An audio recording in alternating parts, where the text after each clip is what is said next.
2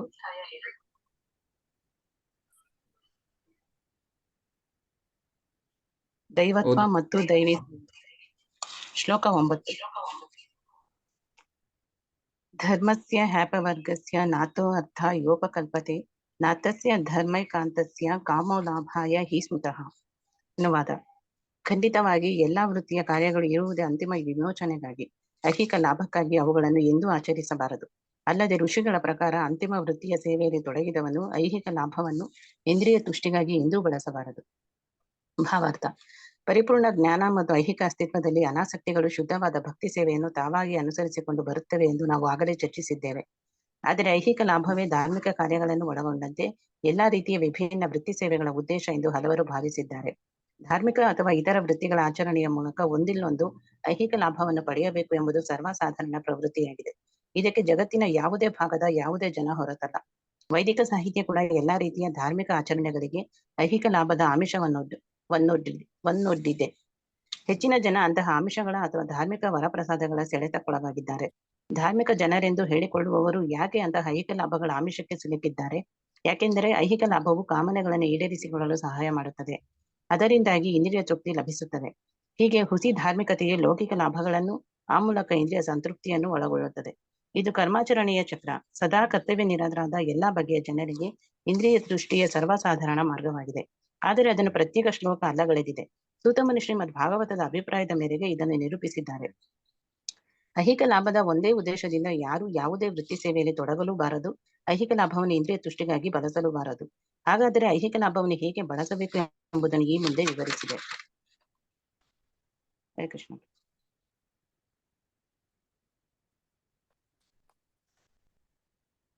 ಪ್ರಭು mute ಆಗಿದೆ, ನಿಮ್ದು mute ಆಗಿದೆ. ಓಂ ಅಜ್ಞಾನತಿಮಿರಂಧಸ್ಯ ಜ್ಞಾನಾಂಜನಶಲಾಕಯ ಚಕ್ಷುರುನ್ಮಿಲಿತಂ ಯೇನ ತಸ್ಮೈ ಶ್ರೀ ಗುರವೇ ನಮಃ. ಶ್ರೀ ಚೈತನ್ಯ ಮನೋಭೀಷ್ಟಂ ಸ್ಥಾಪಿತಂ ಯೇನ ಭೂತಲೆ ಸ್ವಯಂ ರೂಪಃ ಕದಾ ಮಹ್ಯಂ ದದಾತಿ ಸ್ವಪದಾಂತಿಕಂ. ಇಲ್ಲಿ ಎರಡು ಶಬ್ದಗಳು ಬಹಳ ಮುಖ್ಯವಾಗಿದ್ದಾವೆ. ಒಂದು ಶಬ್ದ ಧರ್ಮ, ಇನ್ನೊಂದು ಅಪವರ್ಗ. ಇವು ಎರಡು ಶಬ್ದಗಳ ಬಗ್ಗೆ ಒಂದ್ ಸ್ವಲ್ಪ ಆರಂಭದಲ್ಲಿ ಚರ್ಚೆ ಮಾಡೋಣಂತೆ. ಏನಿವು ಎರಡು ಶಬ್ದಗಳು ಅಂತ ಇದನ್ನ ಸ್ಪಷ್ಟವಾಗಿ ಅರ್ಥ ಮಾಡ್ಕೋಬೇಕು. ಧರ್ಮ ಅಂದ್ರೆ ಪ್ರಭುಪಾದರು ಒಂದ್ ಕಡೆ ಬರೀತಾರೆ, ನೈತಿಕತೆಯ ನಿಯಮಗಳು, ಸಭ್ಯ ಮನುಷ್ಯ ಸಮಾಜಕ್ಕೋಸ್ಕರ ನೈತಿಕತೆ ಮಾಡಿರೋ ನೈತಿಕತೆಯ ನಿಯಮಗಳು. ಅದಕ್ಕೆ ಈಗ ಪ್ರತಿಯೊಂದು ಮನುಷ್ಯ ಸಮಾಜದಲ್ಲಿ ಕೆಲವೊಂದು ನೈತಿಕತೆಗಳಿರ್ತವೆ. ಏನಂತೆ, ಪಕ್ಕದವ್ರ ಮನೆಯಿಂದ ಕಳ್ತನ ಮಾಡಬಾರ್ದು, ಅಥವಾ ಸುಳ್ಳು ಹೇಳ್ಬಾರ್ದು, ಅಥವಾ ಬೇರೆಯವ್ರಿಗೆ ಕಷ್ಟ ಕೊಡಬಾರ್ದು. ಏನಾದ್ರೂ ಒಂದು ನೈತಿಕತೆ ಕೆಲವೊಂದು ಇರ್ತಾವೆ, ಕೆಲವೊಂದು ನೈತಿಕತೆಯ ನಿಯಮಗಳಿರ್ತವೆ.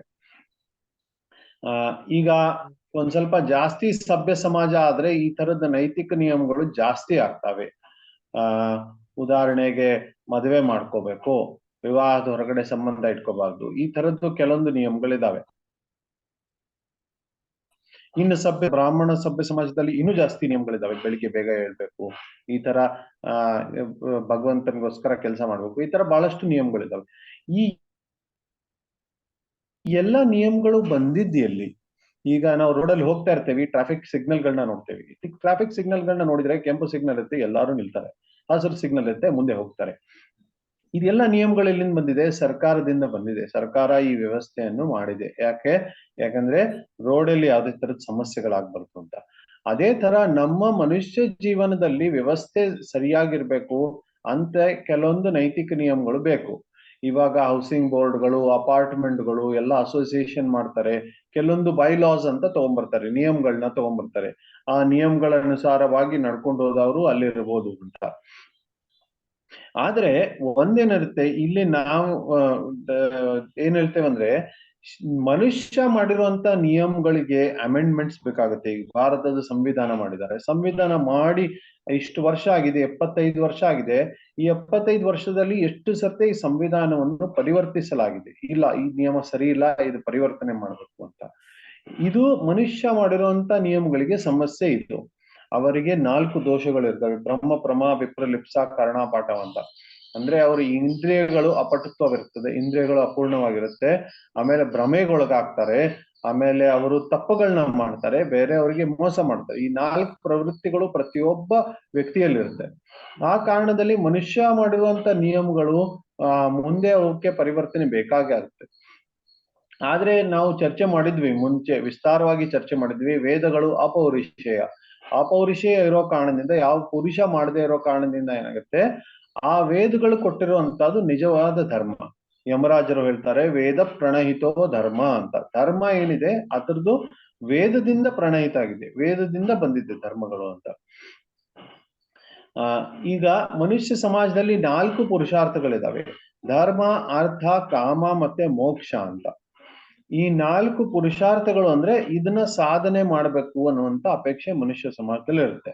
ಎಲ್ಲಕ್ಕಿಂತ ಮುಂಚೆ ಧರ್ಮ ಬರುತ್ತೆ. ಧರ್ಮದಿಂದ, ಧರ್ಮ ಪಾಲನೆಯಿಂದ ಅರ್ಥ ಸಂಗ್ರಹ ಆಗುತ್ತೆ, ದುಡ್ಡಿನ ವ್ಯವಸ್ಥೆ ಆಗುತ್ತೆ. ಆ ದುಡ್ಡಿನ ವ್ಯವಸ್ಥೆಯಿಂದ ಎಲ್ಲರದು ಕಾಮ ಪೂರ್ತಿ ಆಗುತ್ತೆ, ಎಲ್ಲರದು ಇಚ್ಛೆಗಳು ಪೂರ್ತಿ ಆಗುತ್ತೆ. ಇಚ್ಛೆಗಳು ಪೂರ್ತಿಯಾಗಿ, ಸಾಕಷ್ಟು ಇಚ್ಛೆಗಳು ಪೂರ್ತಿ ಆಗಿ ಸುಮಾರು ವರ್ಷ ಭೋಗ ಮಾಡಿದ್ಮೇಲೆ ಕೊನೆಗೆ ತ್ಯಾಗ ಪ್ರವೃತ್ತಿ ಬರುತ್ತೆ. ಭೋಗ ಮಾಡಿ ಸ್ವಲ್ಪ ದಿನ ತ್ಯಾಗ ಪ್ರವೃತ್ತಿ ಬರುತ್ತೆ, ತ್ಯಾಗ ಮಾಡಿ ಮತ್ತೆ ಭೋಗ ಪ್ರವೃತ್ತಿ ಬರುತ್ತೆ. ಈ ತರ ಒದ್ದಾಡ್ತಾ ಕೊನೆಗೆ ಒಂದು ಸ್ತರದಲ್ಲಿ ಪೂರ್ತಿ ವೈರಾಗ್ಯ ಬಂದ್ಬಿಡುತ್ತೆ. ಮೋಕ್ಷಕ್ಕೋಸ್ಕರ ಹೋಗ್ಲಿಕ್ಕೆ ಪ್ರಯತ್ನ ಮಾಡ್ತಾರೆ ಜನ. ಇದು ಭಗವಂತ ಮಾಡಿರುವಂತ ವ್ಯವಸ್ಥೆ. ಯಾಕೆ ಈ ವ್ಯವಸ್ಥೆ ಮುಖಾಂತರ ಕೊನೆಗೆ ಜನ ಮೋಕ್ಷದ ಹತ್ರ ಬರ್ಲಿ ಅಂತ. ಆದ್ರೆ ಈಗ ಧರ್ಮದಿಂದ ಅರ್ಥ ಬರ್ತಾ ಇತ್ತು, ಇದೊಂದು ಒಳ್ಳೆ ವ್ಯವಸ್ಥೆ. ಯಾಕಂದ್ರೆ ಕನಿಷ್ಠವಾಗಿ ಅರ್ಥಕ್ಕೋಸ್ಕರ ಧರ್ಮದ ಮೇಲೆ ಅವಲಂಬಿಸಿದ್ದಾರೆ. ನಾವು ನೋಡ್ತೇವೆ ಏನಂತೆ, ಮಳೆ ಬರ್ಲಿಲ್ಲ ಅಂದ್ರೆ ಹಿಂದಿನ ಕಾಲದಲ್ಲಿ ಯಜ್ಞಗಳನ್ನ ಮಾಡ್ತಾ ಇದ್ರು, ಯಾವ್ದಾದ್ರು ಪಾಠ ಶ್ರವಣ ಮಾಡಿಸ್ತಾ ಇದ್ರು, ಶಾಸ್ತ್ರ ಅಧ್ಯಯನ ಮಾಡಿಸ್ತಾ ಇದ್ರು. ಆಮೇಲೆ ಈಗ ಬ್ರಾಹ್ಮಣ ಎಲ್ಲಾ ಕಡೆ ಹೋಗಿ ಯಜ್ಞ ಯಾಗಾದಿಗಳನ್ನ ಮಾಡ್ತಾನೆ, ಅದರಿಂದ ಅವನಿಗೆ ಧನ ಸಿಗುತ್ತೆ, ದುಡ್ಡು ಸಿಗುತ್ತೆ, ಅದರಿಂದ ಅವನ ಜೀವನ ನಡೆಯುತ್ತೆ. ಬೇರೆ ಪ್ರತಿಯೊಬ್ಬ ವ್ಯಕ್ತಿ ಹೇಗೋ ಮಾಡಿ ಧರ್ಮ ಪಾಲನೆ ಮಾಡಿ ಈ ಧರ್ಮ ಚಕ್ರದಲ್ಲಿ ತಂದು ಏನಾದ್ರೂ ಒಂದು ಪಾಲಿಟ್ಟಿರ್ತಾನೆ. ಉದಾಹರಣೆಗಳು, ಒಬ್ಬ ವೈಶ್ಯ ಇರ್ತಾನೆ, ವೈಶ್ಯ ಕಾಳು ಕಡ್ಡಿಗಳನ್ನ ಬೆಳೆಸ್ತಾನೆ, ಬೆಳೆಸಿದ್ರಲ್ಲಿ ಸ್ವಲ್ಪನ ದೇವಸ್ಥಾನಕ್ಕೆ ದಾನ ಅಂತ ಕೊಡ್ತಾನೆ. ಒಬ್ಬ ಕ್ಷತ್ರಿಯ ಇರ್ತಾನೆ, ಕ್ಷತ್ರಿಯ ಕೂಡ ದೇವಸ್ಥಾನಕ್ಕೋಸ್ಕರ ಏನಾದ್ರು ಮಾಡ್ತಾನೆ, ಧಾರ್ಮಿಕ ಕಾರ್ಯಗಳನ್ನ ಮಾಡ್ತಾನೆ. ಕನಿಷ್ಠವಾಗಿ ಬ್ರಾಹ್ಮಣ, ಕ್ಷತ್ರಿಯ, ವೈಶ್ಯ, ಶೂದ್ರ ಈ ಕಾರ್ಯಗಳು ಏನಿದಾವೆ ಇವು ಧರ್ಮದ ಆಧಾರದ ಮೇಲೆ ಇದಾವೆ. ಅದಕ್ಕೆ ಧರ್ಮ ಪಾಲನೆ ಮಾಡಿ ಅರ್ಥ ಸಿಗ್ತಾ ಇತ್ತು ಅವ್ರಿಗೆ. ಅರ್ಥ ಅಂದ್ರೆ ಏನು, ಅವ್ರಿಗೆ ಜೀವನ ನಡೆಸ್ಲಿಕ್ಕೆ ಏನು ದುಡ್ಡು ಬೇಕಾಗಿದೆ ಅದು ಸಿಗ್ತಾ ಇತ್ತು. ಆದ್ರೆ ಈಗ ಧರ್ಮ ಪಾಲನೆ ಮಾಡ್ದೇನೆ ಅರ್ಥ ಸಿಕ್ಬಿಟ್ರೆ ಏನಾಗುತ್ತೆ, ಆವಾಗ ಧರ್ಮದ ಅವಶ್ಯಕತೆ ಇಲ್ಲ ಅಂತ ಜನರಿಗೆ ಅನ್ಸುತ್ತೆ. ಇವತ್ತೇನಾಗ್ತಾ ಇದೆ, ಯಾರು ಧರ್ಮ ಮಾಡಲ್ಲ, ಯಜ್ಞ ಯಾಗಾದಿಗಳು ಮಾಡಲ್ಲ, ಇದನ್ನು ಮಾಡ್ದೇನೆ ಅರ್ಥ ಸಿಗ್ತಾ ಇದೆ. ಹೊರಗಡೆ ನಾವು ಆಫೀಸ್ಗಳಲ್ಲಿ ಅಲ್ಲೇ ಇಲ್ಲೇ ಕೆಲಸ ಮಾಡಿ ಏನಾಗ್ತಾ ಇದೆ, ಅರ್ಥ ಸಂಗ್ರಹ ಆಗ್ತಾ ಇದೆ, ದುಡ್ಡು ಬರ್ತಾ ಇದೆ. ಅದಕ್ಕೆ ದೇವಸ್ಥಾನಗಳಿಗೆ ಜನ ಬರೋದು ಕಡಿಮೆ ಆಗುತ್ತೆ. ಅದೇ ಪರಿಣಾಮ. ಒಬ್ಬ ಪೂರ್ವ ಪ್ರಧಾನ ಮಂತ್ರಿಗಳು, ಮಹಾಪುರುಷರು ಏನ್ ಹೇಳಿದ್ರು ಅಂದ್ರೆ, ನಮ್ಮ ಭಾರತದ ಭವಿಷ್ಯದಲ್ಲಿ ನಮ್ಮ ಭಾರತದಲ್ಲಿ ಭವಿಷ್ಯದಲ್ಲಿ ದೇವಸ್ಥಾನಗಳು ಅಂದ್ರೆ ಫ್ಯಾಕ್ಟ್ರಿಗಳು ಅಂತ ಹೇಳಿದ್ರು. ಅವರು ಆವಾಗ ಹೊಸದಾಗಿ ಸ್ವತಂತ್ರ ಸಿಕ್ಕಾಗ ಅವ್ರದ್ದು ಮುಂದಿನ ದೃಷ್ಟಿ ಆ ಥರ ಇತ್ತು. ಏನಂತೆ, ಮುಂದೆ ಭವಿಷ್ಯದಲ್ಲಿ ನಿಜವಾದ ದೇವಸ್ಥಾನಗಳು ಅಂದ್ರೆ ಫ್ಯಾಕ್ಟ್ರಿಗಳು ಅಂತ. ಅಂದ್ರೆ ಜನ ಫ್ಯಾಕ್ಟ್ರಿಗಳಲ್ಲಿ ಹೋಗಿ ಕಷ್ಟ ಪಡ್ತಾರೆ, ಅದರಿಂದ ಭಾರತದ ಅಭಿವೃದ್ಧಿ ಆಗುತ್ತೆ, ಬಹಳ ಸುಖ ಬರುತ್ತೆ, ನಮಗೆ ಈ ದೇವಸ್ಥಾನಗಳು ಹೋಗೋ ಅವಶ್ಯಕತೆ ಇಲ್ಲ ಅಂತ. ಇಲ್ಲಿಂದ ನಿಜವಾದ ಪರಿವರ್ತನೆ ಆಗಿದೆ. ಏನಂತೆ, ಧರ್ಮದಿಂದ ಅಧರ್ಮದ ಕಡೆ. ಯಾಕಂದ್ರೆ ಜನ ಏನು ಫ್ಯಾಕ್ಟ್ರಿಗಳಿಂದ ಅರ್ಜವಾಗ್ತಾ ಇದೆ, ಅದಕ್ಕೆ ಇವಾಗ ದೇವಸ್ಥಾನಗಳು ಖಾಲಿ ಆಗ್ತಾ ಇದೆ. ಇದು ಇವತ್ತಿನ ಸಮಾಜ. ಅದಕ್ಕೆ ಇಲ್ಲೇ ಒಂದೇನಿದೆ ಅಂದ್ರೆ ಧರ್ಮ ಏನಿದೆ, ಧರ್ಮದಿಂದ ಇವು ಲಾಭ ಆಗುತ್ತೆ ಅಂತ. ಆದ್ರೆ ಇದು ನಿಜವಾದ ಲಾಭನ ಧರ್ಮದಿಂದ ಕನಿಷ್ಠ ಇಷ್ಟಾದ್ರೂ ಆಗ್ಲಿ, ಆದ್ರೆ ಇದು ಇಲ್ಲ, ಇದಕ್ಕಿಂತ ಮೇಲೆ ಹೋಗ್ಬೇಕು. ಆವಾಗ ಇನ್ನೊಂದು ಶಬ್ದ ಬರುತ್ತೆ, ಅಪವರ್ಗ ಅಂತ. ಅಪವರ್ಗ ಅಂದ್ರೆ ಏನು? ಸಂಸ್ಕೃತದಲ್ಲಿ ಜ್ಞಾನ ಇರುವಂತ ಜನರಿಗೆ ಗೊತ್ತು. ಪವರ್ಗ ಅಂದ್ರೆ ಏನು? ಕವರ್ಗ, ಚವರ್ಗ, ಟವರ್ಗ, ತವರ್ಗ, ಪವರ್ಗ ಅಂತ ಇರುತ್ತೆ. ಕವರ್ಗ ಅಂದ್ರೆ ಕ ಖ ಗ ಗಂಗ, ಚವರ್ಗ ಅಂದ್ರೆ ಚ ಛ ಜ ಜನ್ಯ, ಟವರ್ಗ ಅಂದ್ರೆ ಟ ಠ ಡ ಡ ಣ, ತವರ್ಗ ಅಂದ್ರೆ ತ ಥ ದ ದ ನ, ಪವರ್ಗ ಅಂದ್ರೆ ಪ ಫ ಬ ಭ ಮ. ಅದಕ್ಕೆ ಇಲ್ಲೇ ಪವರ್ಗ ಮಾಡಬಾರ್ದು ಅಂತ ಹೇಳ್ತಾರೆ. ಪವರ್ಗ ಅಂದ್ರೆ ಪ ಫ ಬ ಭ ಮ ಮಾಡಬಾರ್ದು ಅಂತ ಹೇಳ್ತಾ ಇದ್ದಾರೆ. ಈ ಪ ಫ ಬ ಭ ಮ ಅಂದ್ರೆ ಏನು? ಪ ಅಂದ್ರೆ ಪರಿಶ್ರಮ, ಮುಂದೆ ಫ ಅಂದ್ರ ಫೇಣ, ಅಂದ್ರೆ ತುಂಬಾ ಪರಿಶ್ರಮ ಮಾಡಿ ತುಂಬಾ ಸುಸ್ತಾಗಿ ಮಲಗಿದ್ರೆ ಬಾಯಿಂದ ಜೊಲ್ ಬರುತ್ತೆ. ಆ ಬಾಯಿಂದ ಜೊಲ್ ಬರೋದಕ್ಕೆ ಫೇಣ ಅಂತಾರೆ. ಪ್ರಾಣಿಗಳಿಗೆ ಜಾಸ್ತಿ ಬರುತ್ತೆ, ಕತ್ತೆಗಳಿಗೆ ಅದು ಪ್ರಾಣಿಗಳಿಗೆ ದುಡಿದ್ರೆ ಜಾಸ್ತಿ ಬರುತ್ತೆ ಫೇಣ. ಆಮೇಲೆ ವ್ಯರ್ಥತ, ವ್ಯರ್ಥತ ಬ ಅಂದ್ರೆ ವ್ಯರ್ಥತ. ವ್ಯರ್ಥತ ಅಂದ್ರೆ ಏನು? ಇಷ್ಟೆಲ್ಲ ಪರಿಶ್ರಮ ಪಟ್ಟು ಕಷ್ಟಪಟ್ಟು ಅದ್ರ ಪರಿಣಾಮ ಏನಾಗ್ತಿದೆ? ವ್ಯರ್ಥ ಆಗ್ತಾ ಇದೆ, ಏನು ಲಾಭ ಸಿಗ್ತಾ ಇಲ್ಲ ಅದರಿಂದ. ಅದಾದ್ಮೇಲೆ ಭ ಅಂದ್ರೆ ಭಯ. ಯಾಕೆ? ಇಷ್ಟೆಲ್ಲ ಕಷ್ಟಪಟ್ಟು ದುಡಿದು ಭಯದಿಂದ ದೂರ ಆಗ್ತಾ ಇದ್ದಾರೆ, ಭಯ ಇಲ್ಲ. ಕೊನೆಗೆ ಮ ಅಂದ್ರೆ ಮೃತ್ಯು. ಮೃತ್ಯು ಯಾರಿಗೂ ತಡೆಯಲ್ಲ. ಈಗ ಒಂದೊಂದನ್ನ ನಾವು ಒಂದ್ ಸ್ವಲ್ಪ ಇದ್ರ ಬಗ್ಗೆ ಅವಲೋಕನೆ ಮಾಡೋಣ. ಪ ಅಂದ್ರೆ ಪರಿಶ್ರಮ. ಈಗ ಧರ್ಮದ ಮಾರ್ಗದಲ್ಲಿ ಇರ್ಲಿ ಅಧರ್ಮದ ಮಾರ್ಗದಲ್ಲಿ ಇರ್ಲಿ ಎಲ್ಲರೂ ಪರಿಶ್ರಮ ಅಂತೂ ಪಡ್ಲೇಬೇಕು. ಇವ ತಮ್ಮ ಪರಿವಾರ ಸಾಕ್ಲಿಕ್ಕೆ, ಶರೀರದ ನಿರ್ವಹಣೆಗೋಸ್ಕರ, ಆಸೆಗಳ ಪೂರ್ತಿಗೋಸ್ಕರ ಪರಿಶ್ರಮ ಪಡ್ಬೇಕು. ಇವಾಗ ಧರ್ಮದಲ್ಲಿ ಏನಿರ್ತಾ ಇತ್ತಂದ್ರೆ ಎಷ್ಟು ಬೇಕು ಅಷ್ಟೇ ಪರಿಶ್ರಮ ಪಡ್ತಾ ಇದ್ರು. ಆದ್ರೆ ಈಗ ಅಧರ್ಮದ ಮಾರ್ಗದಲ್ಲಿ ಬಂದ ಮೇಲೆ ಏನಾಗುತ್ತೆ? ನೀವು ಎಷ್ಟು ದುಡ್ತೀರಾ ಅಷ್ಟು ದುಡ್ಡು ಜಾಸ್ತಿ ಬರುತ್ತೆ. ಆ ದುಡ್ಡು ಜಾಸ್ತಿ ಬಂದಷ್ಟು ಏನಾಗುತ್ತೆ? ನೀವು ಜಾಸ್ತಿ ಆಸೆಗಳನ್ನ ಪೂರೈಸ್ಲಿಕ್ಕೆ ಪ್ರಯತ್ನ ಮಾಡ್ಬೋದು. ಆ ದಶಮ ಸ್ಕಂದದಲ್ಲಿ ಯಾವಾಗ ನಳ ಕುಬೇರ ಮತ್ತೆ ಮಣಿಗ್ರೀವ, ಕುಬೇರನ್ ಮಕ್ಕಳು, ಅವರು ಮದ್ಯಪಾನ ಸೇವನೆ ಮಾಡ್ತಾ ಇದ್ರು. ಮದ್ಯಪಾನ ಸೇವನೆ ಮಾಡಿ ಅವರು ಮಜಾ ಮಾಡ್ತಾ ಇದ್ರು ನೀರಿನಲ್ಲಿ. ಅವಾಗ ಅಲ್ಲಿ ನಾರದ್ ಮುನಿಗಳು ಬಂದ್ರು, ನಗ್ನಾವಸ್ಥೆಯಲ್ಲಿದ್ರು. ನಾರದ್ ಮುನಿಗಳು ಬಂದ್ರೆ ನಾರದ್ ಮುನಿಗಳ ಕಡೆ ಗಮನ ಕೊಡ್ಲಿಲ್ಲ, ತಮ್ಮ ಇಂದ್ರಿಯ ಭೋಗದಲ್ಲಿ ಹಾಗೆ ತೊಡಗಿದ್ರು. ಅವಾಗ ನಾರದ್ ಮುನಿಗಳು ಅವರಿಗೆ ಶಾಪ ಕೊಡೋಕ್ಕಿಂತ ಮುಂಚೆ ಬೈತಾರೆ. ನಾರದ್ ಮುನಿಗಳು ಬಹಳ ಒಳ್ಳೆ ಒಂದು ಮಾತನ್ನ ಹೇಳ್ತಾರೆ. ಏನಂತೆ? ಸ್ತ್ರೀ ಸಂಘ, ವ್ಯಭಿಚಾರ, ಮದ್ಯಪಾನ ಇವೆಲ್ಲ ಮನುಷ್ಯ ಸಮಾಜದ ದೋಷಗಳು ಹೌದು. ಆದ್ರೆ ಇದಕ್ಕಿಂತ ದೊಡ್ಡ ದೋಷ ಏನಂದ್ರೆ ದುಡ್ಡಿನ ಮದ. ದುಡ್ಡಿನ ಮದ ಇಷ್ಟು ದೊಡ್ಡ ದೋಷ ಇದೆ ಅಂದ್ರೆ ಅದು ಇದ್ದಲ್ಲಿ ಬೇರೆ ಎಲ್ಲ ಸಮಸ್ಯೆಗಳು ಅದಾದ್ಮೇಲೆ ಬರ್ತಾವೆ ಅಂತ. ಆ ತರ ಆಗಿದೆ ಇವತ್ತು. ಆದ್ರೆ ಇವತ್ತು ಪ್ರಭುಪಾದರು ಅಲ್ಲಿ ತಾತ್ಪರ್ಯದಲ್ಲಿ ಏನ್ ಬರೀತಾರಂದ್ರೆ, ಪ್ರಭುಪಾದರು ಏನ್ ಬರೀತಾರಂದ್ರೆ, ಅದಕ್ಕೆ ಸಭ್ಯ ಮನುಷ್ಯ ಸಮಾಜದಲ್ಲಿ ಇಷ್ಟು ಸರಳವಾಗಿ ದುಡ್ಡು ಸಿಗ್ತಾ ಇರ್ಲಿಲ್ಲ ಎಲ್ಲರಿಗೆ. ನೋಡಿ, ಈಗ ಪುರಾತನ ವ್ಯವಸ್ಥೆಯಲ್ಲಿ ಕಾಳು ಕಡಿ ಇರ್ತದೆ. ದುಡ್ಡು ಅಂದ್ರೆ ಏನು? ಕಾಳು ಕಡಿ. ನನ್ನ ಹತ್ರ ಅಕ್ಕಿ ಇದೆ, ನಿಮ್ಮ ಹತ್ರ ಬೇಳೆ ಇದೆ, ನಾನೊಂದ್ ಸ್ವಲ್ಪ ಅಕ್ಕಿ ಕೊಡ್ತೇನೆ, ನೀವು ನನಗೆ ಬೇಳೆ ಕೊಡಿ ಅಂತ ಅಷ್ಟೇ. ಈಗ ಅಕ್ಕಿ ಬೇಳೆ ಸಂಗ್ರಹ ಮಾಡಿದ್ರೆ ಎಷ್ಟು ಸಂಗ್ರಹ ಮಾಡ್ಬೋದಪ್ಪ? 1 ವರ್ಷಕ್ಕೋಸ್ಕರ ಮಾಡ್ಬೋದು, 2 ವರ್ಷಕ್ಕೋಸ್ಕರ ಮಾಡ್ಬೋದು. ಅದೊಂದು ಮಿತಿ ಇದೆ, ಅದಕ್ಕಿಂತ ಜಾಸ್ತಿ ಮಾಡ್ಲಿಕ್ಕಾಗಲ್ಲ. ಚಿನ್ನದ್ದು ಸಂಗ್ರಹ ಎಷ್ಟು ಮಾಡ್ಬೋದು? ಅದಕ್ಕೂ ಒಂದು ಮಿತಿ ಇದೆ. ಯಾಕಂದ್ರೆ ಚಿನ್ನ ಎಷ್ಟು ಸಿಗುತ್ತೆ ಭೂಮಿಯಲ್ಲಿ ಸೀಮಿತವಾಗಿದೆ, ಅದಕ್ಕಿಂತ ಜಾಸ್ತಿ ಸಿಗಲ್ಲ. ಅದಕ್ಕೆ ಅದೊಂದು ಮಿತಿ ಇದೆ, ಇಷ್ಟೇ ಸಂಗ್ರಹ ಮಾಡ್ಬೋದು ಅಂತ. ಪ್ರಭುಪಾದರು ಭಾಗವತದ ಪ್ರಥಮ ಸ್ಕಂದದಲ್ಲಿ ಬರೀತಿದ್ದಾರೆ, ನಿಜವಾದ ಆರ್ಥಿಕ ವ್ಯವಸ್ಥೆಯಲ್ಲಿ ಚಿನ್ನದ ಆಧಾರದ ಮೇಲೆ ಆ ದೇಶದ್ದು ಆ ದೇಶದ ಕರೆನ್ಸಿ ಇರ್ತಾ ಇತ್ತು, ಮುದ್ರೆ ಇರ್ತಾ ಇತ್ತು. ಅಂದ್ರೆ ಈಗ ನಮ್ಮ ದೇಶದಲ್ಲಿ ರುಪಿ ಇದೆ, ಅಮೆರಿಕದಲ್ಲಿ ಡಾಲರ್ ಇದೆ, ಇನ್ನೊಂದ್ ಕಡೆ ಪೌಂಡ್ ಇದೆ. ಅದು ಚಿನ್ನದ ಆಧಾರದ ಮೇಲೆ ಇರ್ತಾ ಇತ್ತು. ಎಷ್ಟು ಚಿನ್ನ ಇದೆ ಅಷ್ಟೇ ರೂಪಿಗಳನ್ನ ಪ್ರಿಂಟ್ ಮಾಡ್ಬೇಕು ಅಂತ ಈ ತರ ನಿಯಮಗಳಿತ್ತು. ಈಗ ಪೌಂಡ್ ಅಂತ, ಬ್ರಿಟಿಷ್ ಅಲ್ಲಿ ಪೌಂಡ್ ಅಂತ ಹೇಳ್ತಾರೆ. ಪೌಂಡ್ ಅಂದ್ರೆ ಏನು? ಹಿಂದಿನ ಕಾಲದಲ್ಲಿ 1 ಪೌಂಡ್ ಚಿನ್ನ, ಪೌಂಡ್ ಅಂದ್ರೆ ಅದೊಂದು ಅಳತೆ, ತೂಕದ ಅಳತೆ. ಅಷ್ಟು ತೂಕ 1 ಪೌಂಡ್ ಚಿನ್ನದ ಏನು ಸಮಾನವಾಗಿದೆ ಅಷ್ಟಕ್ಕೆ 1 ಪೌಂಡ್ ಅಂತ. ಆದ್ರೆ ಇವತ್ತು 1 ಪೌಂಡ್ ಚಿನ್ನ ತಗೊಳ್ಳಿಕ್ಕೆ ಬಹಳಷ್ಟು ಬ್ರಿಟಿಷ್ ಪೌಂಡ್ಗಳು ಕೊಡ್ಬೇಕಾಗುತ್ತೆ. ಇದು ಅಮೆರಿಕದಲ್ಲಿ ಡಾಲರ್ ಅಂತ. ಡಾಲರ್ ಅಂದ್ರೆ ಏನರ್ಥ? ಒಂದು ರಜತ ನಾಣ್ಯ, ಒಂದು ಬೆಳ್ಳಿಯ ನಾಣ್ಯ ಅಂತ ಅರ್ಥ. ಅಂದ್ರೆ ಅಷ್ಟು ತೂಕದ ಬೆಳ್ಳಿಯ ನಾಣ್ಯ ಇರೋದು $1 ಅಂತ ಅರ್ಥ. ಆದ್ರೆ ಇವತ್ತು ಅಷ್ಟೇ ತೂಕದ ಬೆಳ್ಳಿ ತಗೋಬೇಕಂದ್ರೆ ಬಹಳಷ್ಟು ಡಾಲರ್ಗಳು ಕೊಡ್ಬೇಕಾಗುತ್ತೆ. ನಮ್ಮ ದೇಶದಲ್ಲಿ ಕೂಡ ರೂಪಾಯಿ ಅಂತ ಇತ್ತು. ರೂಪಾಯಿ ಅಂದ್ರೆ ಅದಕ್ಕೂ ಸಮಾನವಾಗಿ ಚಿನ್ನ ಸರ್ಕಾರ ಇಡ್ಲೇಬೇಕು ಅಂತ ನಿಯಮ ಇತ್ತು. ಇವಾಗ ಏನಾಗಿದೆ? ಆ ಎಲ್ಲ ನಿಯಮಗಳು ಹೋಗ್ಬಿಟ್ಟಿದಾವೆ. ಸರ್ಕಾರಗಳು ಜಾಸ್ತಿ ಅವಶ್ಯಕತೆಗಿಂತ ಜಾಸ್ತಿ ದುಡ್ಡನ್ನ ಪ್ರಿಂಟ್ ಮಾಡ್ತಾರೆ. ಈಗ ಆ ಧನದ ಮುದ್ರಣೆ ಜಾಸ್ತಿ ಆಯ್ತು, ಏನಾಗುತ್ತೆ? ಅದರದ್ದು ದುರುಪಯೋಗ ಆಗುತ್ತೆ. ಆ ದುರುಪಯೋಗ ಆಗಿ ಅಯೋಗ್ಯ ವ್ಯಕ್ತಿಗಳ ಹತ್ರ ಅವಶ್ಯಕತೆಗಿಂತ ಜಾಸ್ತಿ ದುಡ್ಡು ಬರುತ್ತೆ. ಆ ಅವಶ್ಯಕತೆಗಿಂತ ಜಾಸ್ತಿ ಸಂಪತ್ತ ಬಂದಿರೋ ಕಾರಣದಿಂದ ಏನಾಗುತ್ತೆ? ಆ ದುಡ್ಡಿನ ಮದ ಬಂದು ಜನ ದಾರಿ ತಪ್ತಾರೆ. ಇದು ಆಗೋದು ಅಧರ್ಮದಿಂದ ಬಂದಿರುವಂತ ಅರ್ಥದ ಪರಿಣಾಮ.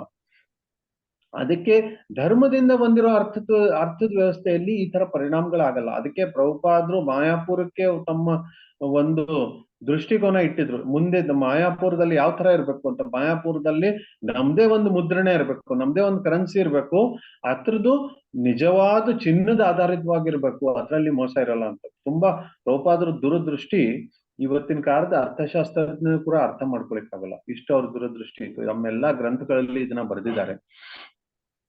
ಅದಕ್ಕೆ ಏನಾಗುತ್ತೆ, ಈ ಪವರ್ಗ ಪರಿಶ್ರಮ ಏನಿದೆ, ಪರಿಶ್ರಮ ತಮ್ಮ ಶರೀರಕ್ಕೆ ಅವಶ್ಯಕತೆ ಎಷ್ಟಿದೆ ಅಷ್ಟಕ್ಕೋಸ್ಕರ ಮಾಡ್ಬೇಕು. ಇವತ್ತು ಅಧಿಕ ಪರಿಶ್ರಮ ಪಡ್ತಾ ಇದ್ದಾರೆ ಜನ, ತಮ್ಮ ಆರೋಗ್ಯವನ್ನು ಹಾಳು ಮಾಡ್ಕೊಂಡು ಪರಿಶ್ರಮ ಪಡ್ತಾ ಇದ್ದಾರೆ. ರಾತ್ರಿ ಹೊತ್ತು ಕೂಡ 2 ಗಂಟೆ 3 ಗಂಟೆ ತನಕ ದುಡಿತಾರೆ. ಯಾಕೆ? ಇಂದ್ರಿಯ ಭೋಗಕ್ಕೆ ಸಾಮಗ್ರಿ ಜಾಸ್ತಿ ಸಿಗ್ಲಿ ಅಂತ. ಆಮೇಲೆ ಫೇಣ, ಇಷ್ಟು ಪರಿಶ್ರಮ ಆಗುತ್ತೆ, ಬಾಯಿಯಿಂದ ಬುರುಗ್ ಬರುವಷ್ಟು ನಿದ್ದೆ ಬರುತ್ತೆ, ಅಷ್ಟು ಪರಿಶ್ರಮ ಆಗುತ್ತೆ. ಆಮೇಲೆ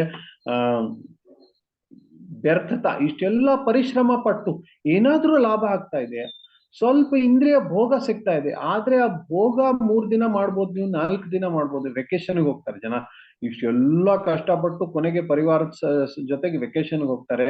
ಎಲ್ಲಾದ್ರೂ ಯುರೋಪ್ ಹೋಗ್ಬೋದು, ಅಮೆರಿಕಕ್ಕೆ ಹೋಗ್ಬೋದು, ಇಂಡಿಯಾದಲ್ಲಿ ಊಟಿಗೆ ಹೋಗ್ಬೋದು, ಕೊಡೈಕೆನಾಲ್ ಹೋಗ್ಬೋದು, ಎಲ್ಲಾದ್ರೂ ಹೋಗ್ಬೋದು. 4 ದಿನ ಭೋಗ ಅನುಭವಿಸಿ ಮತ್ತೆ ಇದೇ ಪರಿಶ್ರಮಕ್ಕೆ ಮತ್ತೆ ಮರಳಿ ಬರ್ಬೇಕಾಗುತ್ತೆ. ಅದರಿಂದ ಏನ್ ಪ್ರಯೋಜನ ಆಗ್ತಾ ಇಲ್ಲ, ತಮ್ಮ ಜನರ ಜೀವನ ಶೈಲಿಯಲ್ಲಿ ಏನು ಸುಧಾರಣೆ ಆಗ್ತಾ ಇಲ್ಲ, ಜನರ ಜೀವನ ಸುಖದಲ್ಲಿ ಏನು ಸುಧಾರಣೆ ಆಗ್ತಾ ಇಲ್ಲ, ಅಭಿವೃದ್ಧಿ ಆಗ್ತಾ ಇಲ್ಲ. ಎಷ್ಟೋ ಜನರು ಒಂದು 40 ವಯಸ್ಸು 45 ವಯಸ್ಸು ಇಷ್ಟು ಆಫೀಸ್ ಸ್ಟ್ರೆಸ್ ಇರುತ್ತೆ, ಆ ಸ್ಟ್ರೆಸ್ ಅಲ್ಲಿ ಹಾರ್ಟ್ ಅಟ್ಯಾಕ್ ಆಗ್ಬಿಡುತ್ತೆ. ಈ ತರ ಸಮಸ್ಯೆಗಳಾಗ್ತಾ ಇದೆ. ಸಾಮಾನ್ಯ ಸುಖ ಕೂಡ ಇಲ್ಲ. ಭಯ, ಈಗ ಇಷ್ಟು ಎಲ್ಲ ಇದ್ದು ಜನ ಭಯದಲ್ಲಿದ್ದಾರೆ. ಇನ್ಶೂರೆನ್ಸ್ ಕಂಪನಿಗಳು ಯಾಕೆ ನಡೀತಾ ಇದೆ ಇವತ್ತು? ಯಾಕಂದ್ರೆ ಜನರಿಗೆ ಆರೋಗ್ಯದ ಭಯ ಇದೆ, ಜೀವನದ ಭಯ ಇದೆ ಅಂತ ನಡೀತಾ ಇದೆ. ಮೊದ್ಲಿನ ಕಾಲದಲ್ಲಿ ಇಷ್ಟು ಇನ್ಶೂರೆನ್ಸ್ ಕಂಪನಿಗಳು ಇರ್ತಾ ಇರಲಿಲ್ಲ, ಭಯ ಇರೋದ್ರಿಂದ ಇವೆಲ್ಲ ಇನ್ಶೂರೆನ್ಸ್ ಗಳು ನಡೀತಾ ಇದೆ.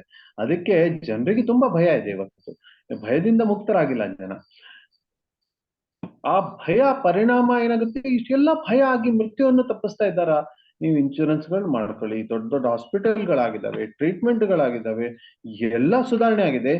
ಇಷ್ಟು ಎಲ್ಲ ಸುಧಾರಣೆ ಆಗಿ ಸಾವಿನಿಂದ ಯಾರೂ ತಪ್ಪಿಲ್ಲ, ಸಾವು ಖಚಿತವಾಗಿದೆ, ಎಲ್ಲರ ಜೀವನದಲ್ಲಿ ಬರ್ತಾ ಇದೆ. ಅದಕ್ಕೆ ಏನು ಪ್ರಯೋಜನ? ಇಷ್ಟು ಎಲ್ಲ ಆರ್ಥಿಕ ಅಭಿವೃದ್ಧಿ ಆಗಿ ಧರ್ಮವನ್ನು ಬಿಟ್ಟು ಅರ್ಥವನ್ನು ಸಂಗ್ರಹ ಮಾಡ್ತಾ ಇದ್ರೆ ಅದ್ರ ಪ್ರಯೋಜನ ಏನಾಗ್ತಾ ಇದೆ? ಅದ್ರ ಪ್ರಯೋಜನ ಏನೂ ಆಗ್ತಾ ಇಲ್ಲ.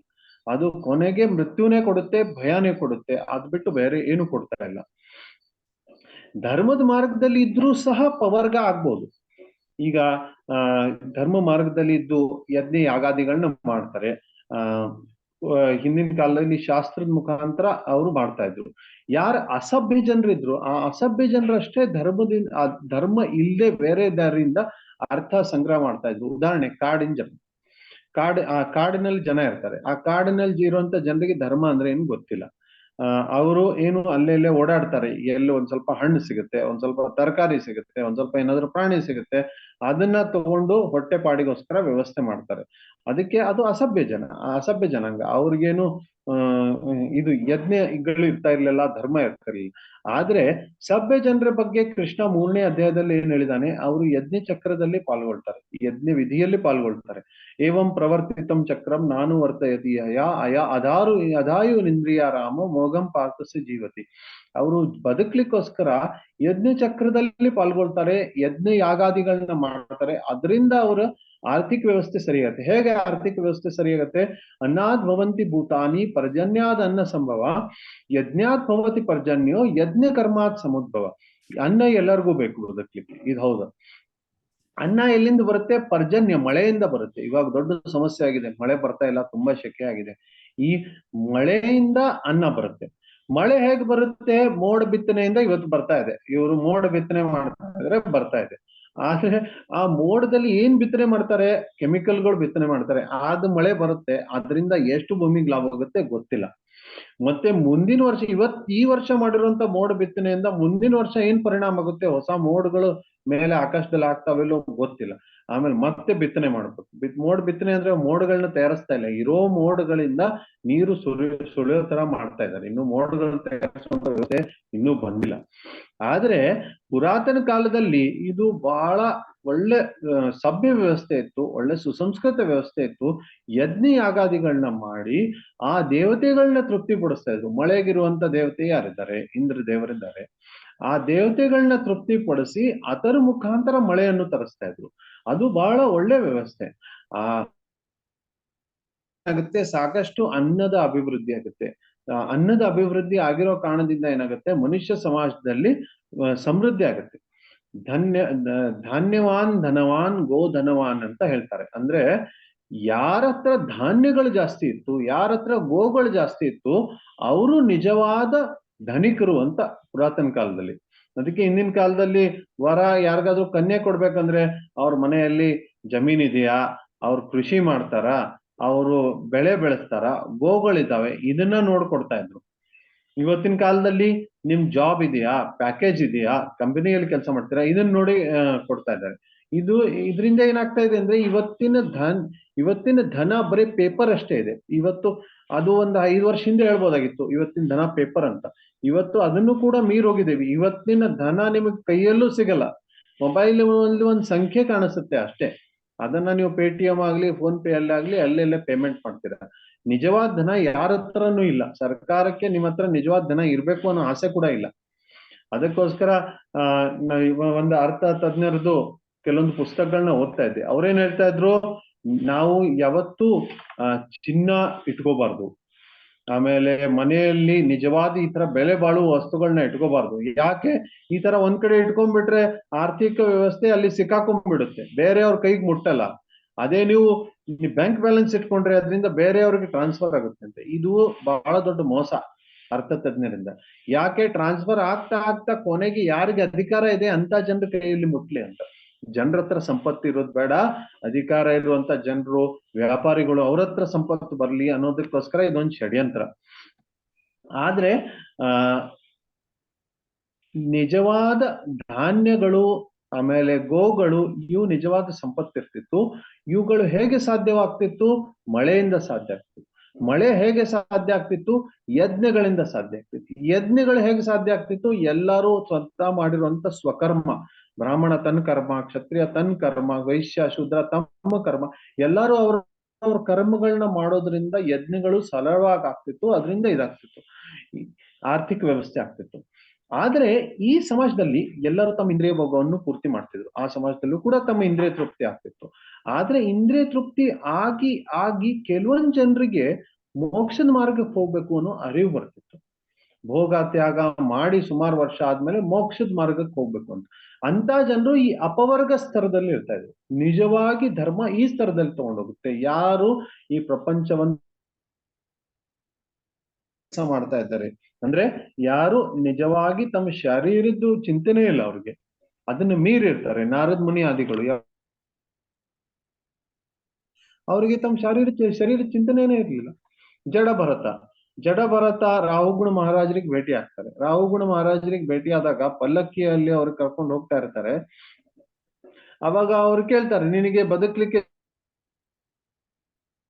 ಮಾಡುವಂತ. ಅವಾಗ ಅವ್ರು ಹೇಳ್ತಾರೆ, ಯಾರು ಬದುಕ್ತಾ ಇದಾರೆ, ಈ ಶರೀರ ಬದುಕ್ತಾ ಇದೆ, ಆತ್ಮ ಅಂತೂ ಶರೀರದ ಮೀರಿದೆ ಅಂತ ಹೇಳಿದ್ರು.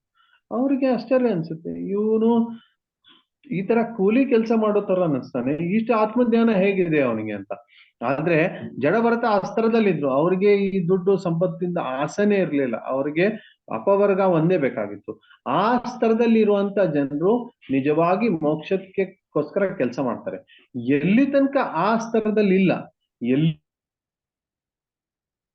ನಮ್ಮ ಶರೀರದ ಆಸೆಗಳಿದ್ದಾವೆ, ಅಲ್ಲಿ ತನಕ ಧರ್ಮ ಮಾರ್ಗದಲ್ಲಿ ನಡೆಯೋದು ಕಡ್ಡಾಯ, ಯಜ್ಞಗಳನ್ನ ಮಾಡೋದು ಕಡ್ಡಾಯ.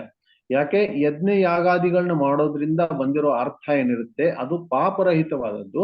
ಅದರಲ್ಲಿ ತುಂಬಾ ಕಡಿಮೆ ನೂನ ಪಾಪ, ತುಂಬಾ ಕಡಿಮೆ ಪಾಪ ಇರುತ್ತೆ. ಪಾಪರಹಿತ ಅಲ್ಲ, ತುಂಬಾ ಕಡಿಮೆ ಪಾಪ ಇರುತ್ತೆ. ಅಲ್ಲೂ ಒಂದ್ ಸ್ವಲ್ಪ ಇರುತ್ತೆ. ಈಗ ಮನೆಯಲ್ಲಿ ಏನಾದ್ರು ಕುಟ್ತಾರೆ, ರುಬ್ಬುತ್ತಾರೆ, ಅದರಿಂದ ಒಂದ್ ಸ್ವಲ್ಪ ಕ್ರಿಮಿಗಳಿಗೆ ಹಾನಿ ಆಗುತ್ತೆ, ಪಾಪ ಬರುತ್ತೆ.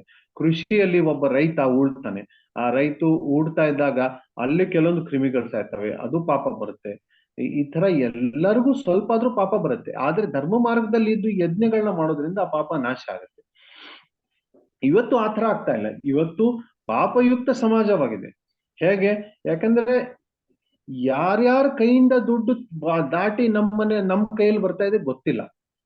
ಆ ದುಡ್ಡು, ಈಗ ನಾನು ಏನಾದ್ರು ಒಂದು ದುಡ್ಡು ಕೊಟ್ಟು ಒಂದು ತರಕಾರಿ ತಗೊಳ್ತೇನೆ, ಆ ದುಡ್ಡು ನನ್ನ ಕೈಯಿಂದ ಅವ್ರ ಕೈಗೆ ಹೋಗ್ತು. ಈಗ ಆ ವ್ಯಕ್ತಿ ಆ ಧನವನ್ನು ತಗೊಂಡು ಒಂದು ವಸ್ತು ತಗೊಳ್ತಾನೆ. ಈಗ ಅವನು ಮತ್ತೆ ಇನ್ನೊಂದು ಕೈ ದಾಟುತ್ತೆ. ಆ ಎಷ್ಟು ಕೈ ದಾಟುತ್ತೆ, ಯಾವ ಕೈಯಿಂದ ಪಾಪದ ವ್ಯವಹಾರ ಆಗಿದೆ ನಿಮ್ಗೆ ಗೊತ್ತಾ? ಒಬ್ರು ಮದ್ಯಪಾನ ಸೇವನೆಗೋಸ್ಕರ ಬಳಸಿರ್ಬೋದು, ಇನ್ನೊಬ್ರು ಸ್ತ್ರೀ ಸಂಘಕ್ಕೋಸ್ಕರ ಬಳಸಿರ್ಬೋದು, ಇನ್ನೊಬ್ರು ಬೇರೆಯವ್ರಿಗೆ ಮೋಸ ಮಾಡ್ಲಿಕ್ಕೋಸ್ಕರ ಬಳಸಿರ್ಬೋದು. ಈ ಎಲ್ಲಾ ದುಡ್ಡು ದಾಟಿ ಮತ್ತೆ ಕೊನೆಗೆ ನಮ್ ಕೈಗೆ ಬರುತ್ತೆ ಆ ದುಡ್ಡು. ಯಾವಾಗ ಅದ್ ನಮ್ ಕೈಗೆ ಬರುತ್ತೆ, ಇಷ್ಟೆಲ್ಲಾ ದುಡ್ಡನ್ನ ದಾಟಿ, ಇಷ್ಟೆಲ್ಲಾ ಕೈಗಳನ್ನ ದಾಟಿ, ಏನಾದ್ರೂ ಗ್ಯಾರಂಟಿ ಇದೆಯಾ ಇದರಿಂದ ನಮಗೆ ಪಾಪ ಆಗ್ತಾ ಇದೆಯೋ ಇಲ್ಲೋ ಅಂತ? ಏನ್ ಗ್ಯಾರಂಟಿ ಇಲ್ಲ. ಅದಕ್ಕೆ ಈ ತರ ಪಾಪದಿಂದ ಮಾಡೋಕ್ಕಿಂತ ಧರ್ಮದಿಂದ ಮಾಡಿದ್ದು ಒಳ್ಳೇದು. ಅದು ಭಾಗವತ ಹೇಳ್ತಾ ಇದೆ ಮೊದಲನೇ ಸ್ತರದಲ್ಲಿ. ಇಂದ್ರಿಯ ಭೋಗ ಬೇಕಾಗಿದೆಯಾ, ಇಂದ್ರಿಯ ತೃಪ್ತಿ ಬೇಕಾಗಿದೆಯಾ, ಕನಿಷ್ಠವಾಗಿ ಧರ್ಮದಿಂದ ಇಂದ್ರಿಯ ತೃಪ್ತಿ ಮಾಡಿ, ಅಧರ್ಮದಿಂದ ಮಾಡಬೇಡಿ ಅಂತ. ಅದಕ್ಕೆ ಇವತ್ತಿನ ಅಧರ್ಮದ ಫ್ಯಾಕ್ಟರಿ ಸಭ್ಯತೆ ಏನಿದೆ ಇದನ್ನ ಯಾವಾಗಲೂ ಖಂಡನೆ ಮಾಡಿದ್ದಾರೆ ಪ್ರಭುಪಾದರು ಮೊದಲೇ ಆಚಾರ್ಯರಿರ್ಬೋದು ಯಾರಿಗೆ ಈ ಫ್ಯಾಕ್ಟರಿ ಸಭ್ಯತೆಯಲ್ಲಿ ಪ್ರಚಾರ ಮಾಡುವಂತ ಪರಿಸ್ಥಿತಿ ಬಂದಿದೆ. ಯಾಕಂದ್ರೆ ಹಿಂದಿನ ಕಾಲದಲ್ಲಿ ಧರ್ಮನೇ ವ್ಯವಸ್ಥಿತವಾಗಿತ್ತು. ಆ ಧರ್ಮದ ವ್ಯವಸ್ಥೆಯಲ್ಲೇ ಅವರು ಪ್ರಚಾರ ಮಾಡ್ತಾ ಇದ್ರು. ಆ ಧರ್ಮದ ವ್ಯವಸ್ಥೆಯಲ್ಲಿ ಪ್ರಚಾರ ಮಾಡ್ತಾ ಇದ್ದಾಗ ಇದು ಅಧರ್ಮದಿಂದ ಪಾಪದಿಂದ ಬರುವಂತ ಧನದ ಬಗ್ಗೆ ಮಾತಾಡುವಂತ ಅವಶ್ಯಕತೆನೇ ಇರಲಿಲ್ಲ. ಮೊದಲನೇ ಆಚಾರ್ಯ ಪ್ರಭುಪಾದರು ಇಂಥ ದೊಡ್ಡ ವ್ಯವಸ್ಥೆ ಅಧರ್ಮದ್ದು ಇರೋದ್ರಲ್ಲಿ ಪ್ರಚಾರ ಮಾಡ್ತಾ ಇದ್ರು. ಅಂತದಕ್ಕೋಸ್ಕರ ಪ್ರಭುಪಾದರು ತುಂಬಾ ಸ್ಪಷ್ಟವಾಗಿ ಇದ್ರ ಬಗ್ಗೆ ವ್ಯಾಖ್ಯಾನ ಕೊಡ್ತಾ ಇದ್ರು. ಏನಂತೆ, ಈ ಅಧರ್ಮದಿಂದ ಬರುವಂತ ಧನ ನಮಗೆ ಒಳ್ಳೇದಾಗಲ್ಲ, ಯಾಕಂದ್ರೆ ಇದರಿಂದ ಯಜ್ಞಗಳಾಗ್ತಾ ಇಲ್ಲ, ಮೊದಲೇ ಮಾತು. ಇನ್ನೊಂದೇನಂದ್ರೆ, ತುಂಬಾ ಜಾಸ್ತಿ ಧನವನ್ನು ಪ್ರಿಂಟ್ ಮಾಡಿ ಎಲ್ಲರ ಕೈಯಲ್ಲಿ ದುಡ್ಡು ಬರುವಂತ ವ್ಯವಸ್ಥೆ ಮಾಡಿದ್ದಾರೆ. ಇದರಿಂದ ತಪ್ಪದಾರಿಗೆ ಹೋಗುವಂತ ಜನ ಜಾಸ್ತಿ ಆಗ್ತಾರೆ. ಅದಕ್ಕೆ ಒಂದು ಸಭ್ಯ ಸಮಾಜ ಏನಿರ್ಬೇಕಂದ್ರೆ ಅಲ್ಲಿ ಈ ತರ ಎಲ್ಲರಿಗೂ ಧನ ಬರಬಾರದು, ಎಲ್ಲರಿಗೂ ದುಡ್ಡು ಬರಬಾರದು. ಇದು ಯಾರಿಗೆ ಎಷ್ಟು ಬೇಕು ಅದು ಈಗ ಮುಂದಿನ ಶ್ಲೋಕದಲ್ಲಿ ಚರ್ಚೆ ಮಾಡೋಣ. ಮುಂದಿನ ಶ್ಲೋಕದಲ್ಲಿ ಪ್ರಶ್ನೆ ಏನ್ ಬರುತ್ತೆ, ನಮ್ಗೆ ಎಷ್ಟು ಬೇಕು ಅಂತ. ನಮ್ಗೆ ಎಷ್ಟು ಬೇಕು ಅದು ತುಂಬಾ ಸ್ಪಷ್ಟವಾಗಿ ಮುಂದಿನ ಶ್ಲೋಕದಲ್ಲಿ ಹೇಳಿದ್ದಾರೆ. ಆದ್ರೆ ಅದಕ್ಕಿಂತ ಮುಂಚೆ ಕನಿಷ್ಠವಾಗಿ ಇದನ್ನ ಅರ್ಥ ಮಾಡ್ಕೋಬೇಕು, ನಮ್ಮ ಜೀವನ ಇಂದ್ರಿಯ ಭೋಗಕ್ಕೋಸ್ಕರ ಅಲ್ಲ. ಎಲ್ಲಿ ತನಕ ಇಂದ್ರಿಯ ಭೋಗದ ಆಸೆ ಇರುತ್ತೆ, ಆ ಇಂದ್ರಿಯ ಭೋಗದ ಆಸೆ ಧರ್ಮದ ಮುಖಾಂತರ ಪೂರ್ತಿ ಮಾಡ್ಲಿಕ್ಕೆ ಪ್ರಯತ್ನ ಮಾಡಬೇಕು. ಆದ್ರೆ ನಿಜವಾಗಿ ಒಬ್ಬ ವ್ಯಕ್ತಿ ಕೊನೆಗೆ ಇಂದ್ರಿಯ ಭೋಗವನ್ನು ಬಿಟ್ಟು ಮೋಕ್ಷಕ್ಕೋಸ್ಕರ ಪ್ರಯತ್ನ ಮಾಡಬೇಕು, ಅಪವರ್ಗಕ್ಕೋಸ್ಕರ ಪ್ರಯತ್ನ ಮಾಡ್ಬೇಕು. ಇದಕ್ಕಿಂತ ಮೀರಿ ಏನಾದ್ರೂ ಇದೆ, ನಿಜವಾದ ಮನುಷ್ಯ ಜೀವನದ ಲಕ್ಷ್ಯ ಈ ಜನ್ಮ ಮೃತ್ಯು ಚಕ್ರದಿಂದ ಹೊರಗಡೆ ಬರ್ಬೇಕು ಅಂತ ಇರುತ್ತೆ, ಅದಕ್ಕೋಸ್ಕರ ಪ್ರಯತ್ನ ಮಾಡ್ಬೇಕು. ರೂಪ ಗೋಸ್ವಾಮಿ, ಸನಾತನ ಗೋಸ್ವಾಮಿ ಎಲ್ಲವನ್ನೂ ತ್ಯಾಗ ಮಾಡ್ಬಂದ್ರು. ಷಟ್ ಗೋಸ್ವಾಮಿಗಳು ಎಲ್ಲರೂ ತತ್ವಾ ತೂರ್ಣ ಮಶೇಷ ಮಂಡಲಪತಿ ಶ್ರೇಣಿಂ ಸದಾ ತುಚ್ಛವತ್ ಮುಕ್ತ್ವಾ ದೀನ ಗಣೇಶ ಕೌ ಕರುಣಯ ಕೌಪೀನ ಕಂಠಾಶ್ರಿತೌ ಗೋಪಿ ಭಾವರಸಾಮೃತ ಕುಲಹರಿ ಕಲ್ಲೋಲ ಮಗ್ನಂ ಒಂದೇ ರೂಪ ಸನಾತನೋ ರಘಯುಗು ಶ್ರೀಜೀವ ಗೋಪಾಲಕವು. ಅವರೆಲ್ಲ ಮಂಡಲಪತಿಗಳಿದ್ರು, ಬಹಳ ಶ್ರೇಷ್ಠ ಕುಲದಲ್ಲಿದ್ರು, ಶ್ರೇಷ್ಠ ಸ್ಥಾನದಲ್ಲಿದ್ರು. ರೂಪ ಸನಾತನ ಗೋಸ್ವಾಮಿಗಳು ನವಾಬ್ ಹುಸೇನ್ ಶಾದ ಪ್ರಧಾನ ಮಂತ್ರಿಗಳಾಗಿದ್ರು. ಗೋಪಾಲ ಭಟ್ಟ ಗೋಸ್ವಾಮಿಗಳು ಎಂತ ಶ್ರೇಷ್ಠ ಬ್ರಾಹ್ಮಣ ಕುಲದಲ್ಲಿ ಹುಟ್ಟಿದ್ರು. ರಘುನಾಥ್ ದಾಸ್ ಗೋಸ್ವಾಮಿಯರು, ಅವರ ತಂದೆ ಮತ್ತೆ ಅವರು ದೊಡ್ಡಪ್ಪ ಆಗಿನ ಕಾಲದಲ್ಲಿ ಟ್ಯಾಕ್ಸ್ ಕಲೆಕ್ಟರ್ ಇದ್ರು, ಕರ ವಸೂಲಿ ಮಾಡ್ತಾ ಇದ್ರು. ಇಂದ್ರನ್ ಸಂಪತ್ತ ಅವರಲ್ಲಿತ್ತು, ಇಂದ್ರನ್ ಸಂಪತ್ತಾಯ್ತು, ಸುಂದರ ಪತ್ನಿ ಇದ್ದು, ಏನೆಲ್ಲ ಇತ್ತು ಅವ್ರಿಗೆ. ಇದನ್ನ ಎಲ್ಲ ಶ್ರೇಣಿಂ ಸದಾ ತುಚ್ಛವ, ಇದು ತುಚ್ಛವಾಗಿದೆ ಅಂತ ತ್ಯಾಗ ಮಾಡಿ ಬಂದ್ರು. ಅವರು ಒಂದನ್ನು ತಾವು ಇಟ್ಕೊಳ್ಳಿಲ್ಲ, ಪೂರ್ತಿ ಚೈತನ್ಯ ಮಹಾಪ್ರಭುಗೆ ಶರಣಾಗತರಾದ್ರು. ಅದಕ್ಕೆ ಆ ಸ್ತರದಲ್ಲಿ ಹೋಗ್ಬೇಕು, ನಿಜವಾದ ಧರ್ಮ ಪಾಲನೆ ಆ ಸ್ತರದಲ್ಲಿ ತಗೊಂಡು ಹೋಗ್ಬೇಕು ಅಂತ ಒಂದು ಲಕ್ಷ್ಯ ಕೊಡ್ತಾ ಇದ್ರು. ಆದ್ರೆ ಒಂದೇ ಸರ್ತಿ ನಾವು ಆ ಸ್ತರದಲ್ಲಿ ಇಲ್ಲ, ಹೌದು, ನಾವು ಈಗ ಆ ಸ್ತರದಲ್ಲಿ ಇಲ್ಲ. ಆದ್ರೆ ನಿಮ್ಗೊಂದು ತೋರಿಸ್ತಾ ಇದೆ ನೋಡಿ, ಒಂದಿನ ನೀವು ಅಲ್ಲಿ ಮುಟ್ಟಬೇಕು ಅಂತ. ಅದಕ್ಕೆ ನಾವು ಏನೇ ಕಾರ್ಯ ಮಾಡಿದ್ರು ಇದನ್ನ ಗಮನದಲ್ಲಿ ಏನು ಒಂದಿನ ಅಪವರ್ಗಕ್ಕೆ ಮುಟ್ಬೇಕು ಅಂತ. ಸರಿ, ಅಲ್ಲಿ ಮುಟ್ಲಿಲ್ಲ, ಅಲ್ಲಿ ಮುಟ್ಟೋ ತನಕ ಮಾರ್ಗ ಏನಿದೆ, ಆ ಮಾರ್ಗ ಕೂಡ ಶಾಸ್ತ್ರದಲ್ಲಿ ತೋರಿಸಿದೆ, ಅದು ಭಗವದ್ಗೀತೆಯಲ್ಲಿ ತೋರಿಸಿದೆ. ಏನಂತೆ, ಆ ಮಾರ್ಗ ಯಜ್ಞ ಚಕ್ರದ ಮಾರ್ಗ. ನಾವು ಬ್ರಾಹ್ಮಣ ಆಗ್ಲಿ, ಕ್ಷತ್ರಿಯ ಆಗ್ಲಿ, ವೈಶ್ಯ ಆಗ್ಲಿ, ಶೂದ್ರ ಆಗ್ಲಿ, ತನ್ನ ಸ್ವಧರ್ಮವನ್ನು ಪಾಲನೆ ಮಾಡ್ಬೇಕು. ಒಂದು ಸಾಮಾನ್ಯ ಮಾದರಿ ಹಳ್ಳಿಯಲ್ಲಿ ಏನಿರ್ತಾ ಇತ್ತು, ಒಬ್ಬ ರೈತ ಬೆಳೆಸ್ತಾ ಇದ್ದ ಬೆಳೆ, ಅವನಿಗೆ ಶೂದ್ರರು ಸಹಾಯತೆ ಮಾಡ್ತಾ ಇದ್ರು. ಆ ಶೂದ್ರರಿಗೆ ಕೊನೆಗೆ ಸ್ವಲ್ಪ ಕಾಳು ಕಡಿಯನ್ನ ಕೊಡ್ತಾ ಇದ್ರು, ಅದರಿಂದ ಅವ್ರ ಜೀವನ ನಿರ್ವಹಣೆ ಆಯ್ತು. ವೈಶ್ಯ ಏನ್ ಮಾಡ್ತಾ ಇದ್ದ, ದೊಡ್ಡ ಪ್ರಮಾಣದಲ್ಲಿ ಬೆಳೆಸಿ ದೇವಸ್ಥಾನಕ್ಕಾಗ್ಲಿ ಬ್ರಾಹ್ಮಣರಿಗಾಗ್ಲಿ ದಾನ ಮಾಡ್ತಾ ಇದ್ರು, ಅದರಿಂದ ಬ್ರಾಹ್ಮಣರ ಜೀವನ ನಿರ್ವಹಣೆ ಆಯ್ತು. ಆ ಬ್ರಾಹ್ಮಣರು ಏನ್ ಮಾಡ್ತಾರೆ, ಒಳ್ಳೆ ಯಜ್ಞಗಳನ್ನ ಮಾಡಿ ಸರಿಯಾಗಿ ಮಳೆ ಬರೋ ತರ ವ್ಯವಸ್ಥೆ ಮಾಡ್ತಾರೆ. ಮತ್ತೆ ಇವರಿಗೆ ಪಂಚಾಂಗಾದಿ ಜ್ಯೋತಿಷಾದಿ ಮಾರ್ಗದರ್ಶನ ಕೊಡ್ತಾರೆ, ದೇವಸ್ಥಾನದಲ್ಲಿ ಪೂಜೆ ಪಾಠ ಮಾಡ್ತಾರೆ. ಇದರಿಂದ ಅವ್ರ ಜೀವನ, ಅದರಿಂದ ಏನಾಗುತ್ತೆ, ಅವ್ರ ಪರೋಪಕಾರದಿಂದ ಮೆಚ್ಚಿ ವೈಶ್ಯರು ಅವ್ರಿಗೆ ದಾನ ಕೊಡ್ತಾರೆ, ಅದರಿಂದ ಅವ್ರ ಜೀವನ ನಡೆಯುತ್ತೆ. ಕ್ಷತ್ರಿಯರು ಏನ್ ಮಾಡ್ತಾರೆ, ಅಲ್ಲಿ ಕಳ್ಳುಗಳು ಬರ್ಬೋದು, ಅಥವಾ ಲೂಟಿ ಆಗ್ಬೋದು, ಅಥವಾ ಅದರಲ್ಲೇ ಮೋಸ ಆಗ್ಬೋದು. ಈ ಎಲ್ಲ ವ್ಯವಸ್ಥೆಯನ್ನು ಸರಿಯಾಗಿ ನಡೆಸಲಿಕ್ಕೆ ಒಂದು ಕ್ಷತ್ರಿಯ ವರ್ಗ ಇರುತ್ತೆ. ಅವರು ಜನರಿಗೆ ಹೆದರ್ಸಿ, ಭಯದಲ್ಲಿ ಇಟ್ಟು ಜನರಿಗೆ ಶಾಸನ ಮಾಡ್ತಾರೆ. ಆ ಶಾಸನ ಇರೋ ಕಾರಣದಿಂದ ಅರಾಜಕತೆ ಇರಲ್ಲ.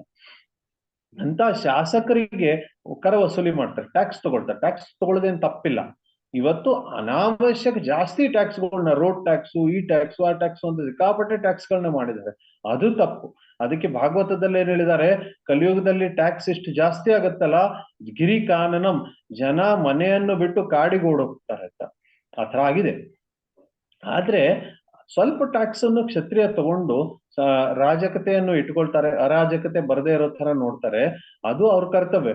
ಈ ತರ ಪ್ರತಿಯೊಬ್ರು ತಮ್ಮ ತಮ್ಮ ವರ್ಣೋಚಿತ ಕಾರ್ಯಗಳನ್ನ ಮಾಡಿ ಪೂರೈಸ್ತಾ ಇದ್ರು. ಇದು ಯಾಕಂದ್ರೆ ಅವರು ರೂಪ ಸನಾತನ ಷಟ್ ಗೋಸ್ವಾಮಿಗಳ ಸ್ತರದಲ್ಲಿ ಮುಟ್ಟಿಲ್ಲ ಅಂತ, ಅಥವಾ ಜಡ ಭರತನ ಸ್ತರದಲ್ಲಿ ಮುಟ್ಟಿಲ್ಲ ಅಂತ. ಅವರು ತಮ್ಮ ಶರೀರಕ್ಕೆ ಎಷ್ಟು ಬೇಕೋ ಅಷ್ಟು ನಿರ್ವಹಣೆ ಮಾಡ್ಲಿಕ್ಕೆ ಪ್ರಯತ್ನ ಮಾಡ್ತಾರೆ. ಆದ್ರೆ ಯಾರು ಆ ಸ್ತರದಲ್ಲಿ ಮುಟ್ಟಿರ್ತಾರೆ ಅವಾಗ ಅವ್ರಿಗೇನು ಅವಶ್ಯಕತೆನೇ ಇಲ್ಲ. ಅದಕ್ಕೆ ಧರ್ಮ ನಿಮಗೆ ಮೊದಲು ಈ ಸ್ತರದಲ್ಲಿ ತಗೊಂಡ್ಬರುತ್ತೆ, ಇಲ್ಲಿಂದ ಮುಂದೆ ಆ ಸ್ತರದಲ್ಲಿ ತಗೊಂಡ್ಬರುತ್ತೆ. ನಾವು ಕೃಷ್ಣ ಭಾವನಾಮೃತ ಸಂಘದಲ್ಲಿ ಎಲ್ಲರೂ ಯಾಕೆ ಬಂದಿದ್ದೇವಿ, ಯಾಕಂದ್ರೆ ನಮಗೆ ಪ್ರಚಾರ ಮಾಡಿದ್ದಾರೆ ಏನಂತೆ, ಈ ಭೌತಿಕ ಜಗತ್ತು ದುಃಖಾಲಯ ಇದೆ, ಇದರಿಂದ ಬಿಟ್ಟು ಹೋಗ್ಬೇಕು. ನಾವು ಎಲ್ಲಿ ಹೋಗ್ಬೇಕು, ಭಗವಂತನ ಗೋಲೋಕ್ ಧಾಮಕ್ಕೆ ಹೋಗ್ಬೇಕು. ಗೋಲೋಕ್ ಧಾಮದಲ್ಲಿ ಯಾವುದೇ ತರದ ದುಃಖ ಇಲ್ಲ, ಸುಖ ಇರುತ್ತೆ, ನಿತ್ಯ ಭಗವಂತನ ಸೇವೆ ಇರುತ್ತೆ, ಭಗವಂತನ ಜೊತೆಗೆ ಸಂಘ ಇರುತ್ತೆ, ಭಗವಂತನ ಜೊತೆಗೆ ಆಟ ಆಡಕ್ ಹೋಗ್ತೇವಿ, ಅಲ್ಲಿ ಸಾವಿಲ್ಲ. ಇದೆಲ್ಲ ಹೇಳಿದಾರೆ ಹೊರದ್ ಕಡೆ. ಇದೆಲ್ಲ ಹೇಳಿದ್ದಾರೆ. ಅದನ್ನ ಈಗ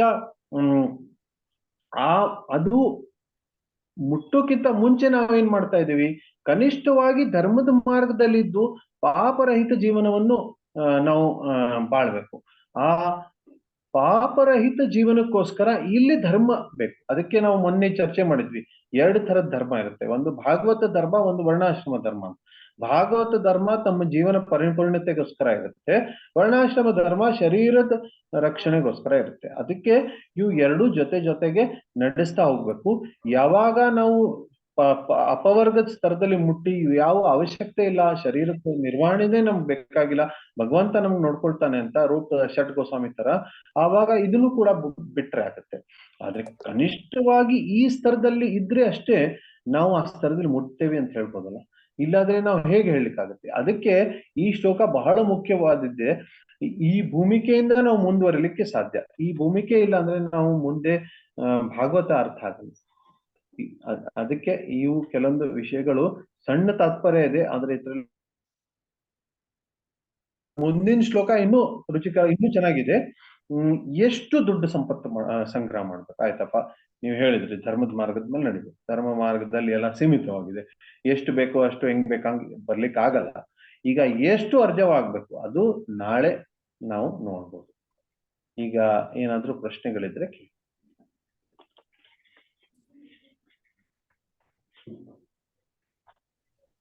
ಹರೇ ಕೃಷ್ಣ. ಹಾ, ಕಲಿಯುಗದಲ್ಲಿ ನಾವು ಭಗವದ್ಗೀತೆ ಧರ್ಮ ಅನುಸರಿಸ್ಬೇಕು, ಭಾಗವತ ಧರ್ಮ ಅನುಸರಿಸ್ಬೇಕು? ನಿಜವಾಗಿ ಹೇಳ್ಬೇಕಂದ್ರೆ 2 ತರಲ್ಲಿ ಏನ್ ವ್ಯತ್ಯಾಸ ಇಲ್ಲ ಪ್ರಭು. ಭಗವದ್ಗೀತೆ ಆಗ್ಲಿ ಭಾಗವತ ಆಗ್ಲಿ ಎರಡಕ್ಕೂ ಒಂದೇ ಹೇಳ್ತಾ ಇದೆ. ಭಗವದ್ಗೀತೆ ನಿಮ್ಗೆ ಏನ್ ಮಾಡುತ್ತೆ ಅಂದ್ರೆ ಭಗವಂತನಲ್ಲಿ ಪೂರ್ತಿ ಶರಣಾಗತಿ ಹೊಂದುವಂತ ಸ್ತರಕ್ಕೆ ತಗೊಂಡ್ಬರುತ್ತೆ. ನಮ್ಮ ಸ್ವಧರ್ಮ ಪಾಲನೆ ಮಾಡ್ತಾ ಮಾಡ್ತಾ ಪರಿಶುದ್ಧಿಯಾಗಿ ಪೂರ್ತಿ ಭಗವಂತನ ಮೇಲೆ ಅವಲಂಬಿಸಿದ್ದೀವಿ, ಆ ಸ್ತರಕ್ಕೆ ತಗೊಂಡ್ಬರುತ್ತೆ. ಭಾಗವತ ಏನ್ ಮಾಡುತ್ತೆ ಅಂದ್ರೆ ಭಾಗವತ ಆರಂಭ ಅಲ್ಲಿಂದ ಮಾಡುತ್ತೆ, ಆಮೇಲೆ ಕೊನೆಗೆ ಏನ್ ಮಾಡುತ್ತೆ ಅಂದ್ರೆ ನಾವು ಪೂರ್ತಿ ಭಗವಂತನಿಗೆ ನಿಸ್ವಾರ್ಥವಾಗಿ ಶರಣಾಗತ ಆಗಿದೆ. ಈಗ ನಮ್ಮ ಭೌತಿಕ ಆಸೆಗಳು ಪೂರ್ತಿ ಆಗ್ಲಿಲ್ಲ ಅಂದ್ರೂ ಸಹ, ಅಥವಾ ನಮ್ಮ ಸ್ವಧರ್ಮದಲ್ಲಿ ಏನಾದ್ರೂ ನಮ್ಮ ಜೀವನದಲ್ಲಿ ಏನೇ ಇರ್ಲಿ, ಸ್ವಲ್ಪ ಹೆಚ್ಚು ಕಡಿಮೆಗಳು ಕೂಡ ಇರ್ಲಿ, ನಾನು ಪೂರ್ತಿ ಭಗವಂತನ ಮೇಲೆ ಅವಲಂಬಿಸಿದ್ದೀನಿ ಅನ್ನುವಂಥದ್ದು ಒಂದು ಬರುತ್ತೆ. ಹಾಗೆ ಧರ್ಮ ಕೂಡ ಮಹತ್ವ ಆಗಲ್ಲ, ಅದು ಭಾಗವತ ಧರ್ಮ. ಆದ್ರೆ ಆ ಭಾಗವತ ಧರ್ಮಕ್ಕೆ ಮುಟ್ಲಿಕ್ಕೆ ಮೊದಲು ಆರಂಭದಲ್ಲಿ ಭಗವದ್ಗೀತೆ ಮೊದಲೇ ಹೆಜ್ಜೆಯನ್ನು ನಾವು ಅರ್ಥ ಮಾಡ್ಕೊಳ್ಳೇಬೇಕು. ಆ ಭಗವದ್ಗೀತೆಯಲ್ಲಿ ಕೃಷ್ಣ ಬಹಳ ಕ್ರಮದಲ್ಲಿ ಹೇಳಿದಾನೆ. 3ನೇ ಅಧ್ಯಾಯ, 4ನೇ ಅಧ್ಯಾಯ, ಅದನ್ನ ಶಿಸ್ತದಿಂದ ತಿಳ್ಕೊಂಡು ಆಮೇಲೆ ನಾವು ಭಾಗವತ ಧರ್ಮವನ್ನು ಕೂಡ ಅಂಗೀಕರಿಸಬಹುದು. 2 ಆಗುತ್ತೆ ಕಲಿಯುಗದಲ್ಲಿ, 2 ಸಾಧ್ಯ, ಆದ್ರೆ ಕ್ರಮೇಣವಾಗಿ ಹೋಗ್ಬೇಕು. ಹರೇ ಕೃಷ್ಣ. ಥ್ಯಾಂಕ್ ಯು, ಧನ್ಯವಾದ.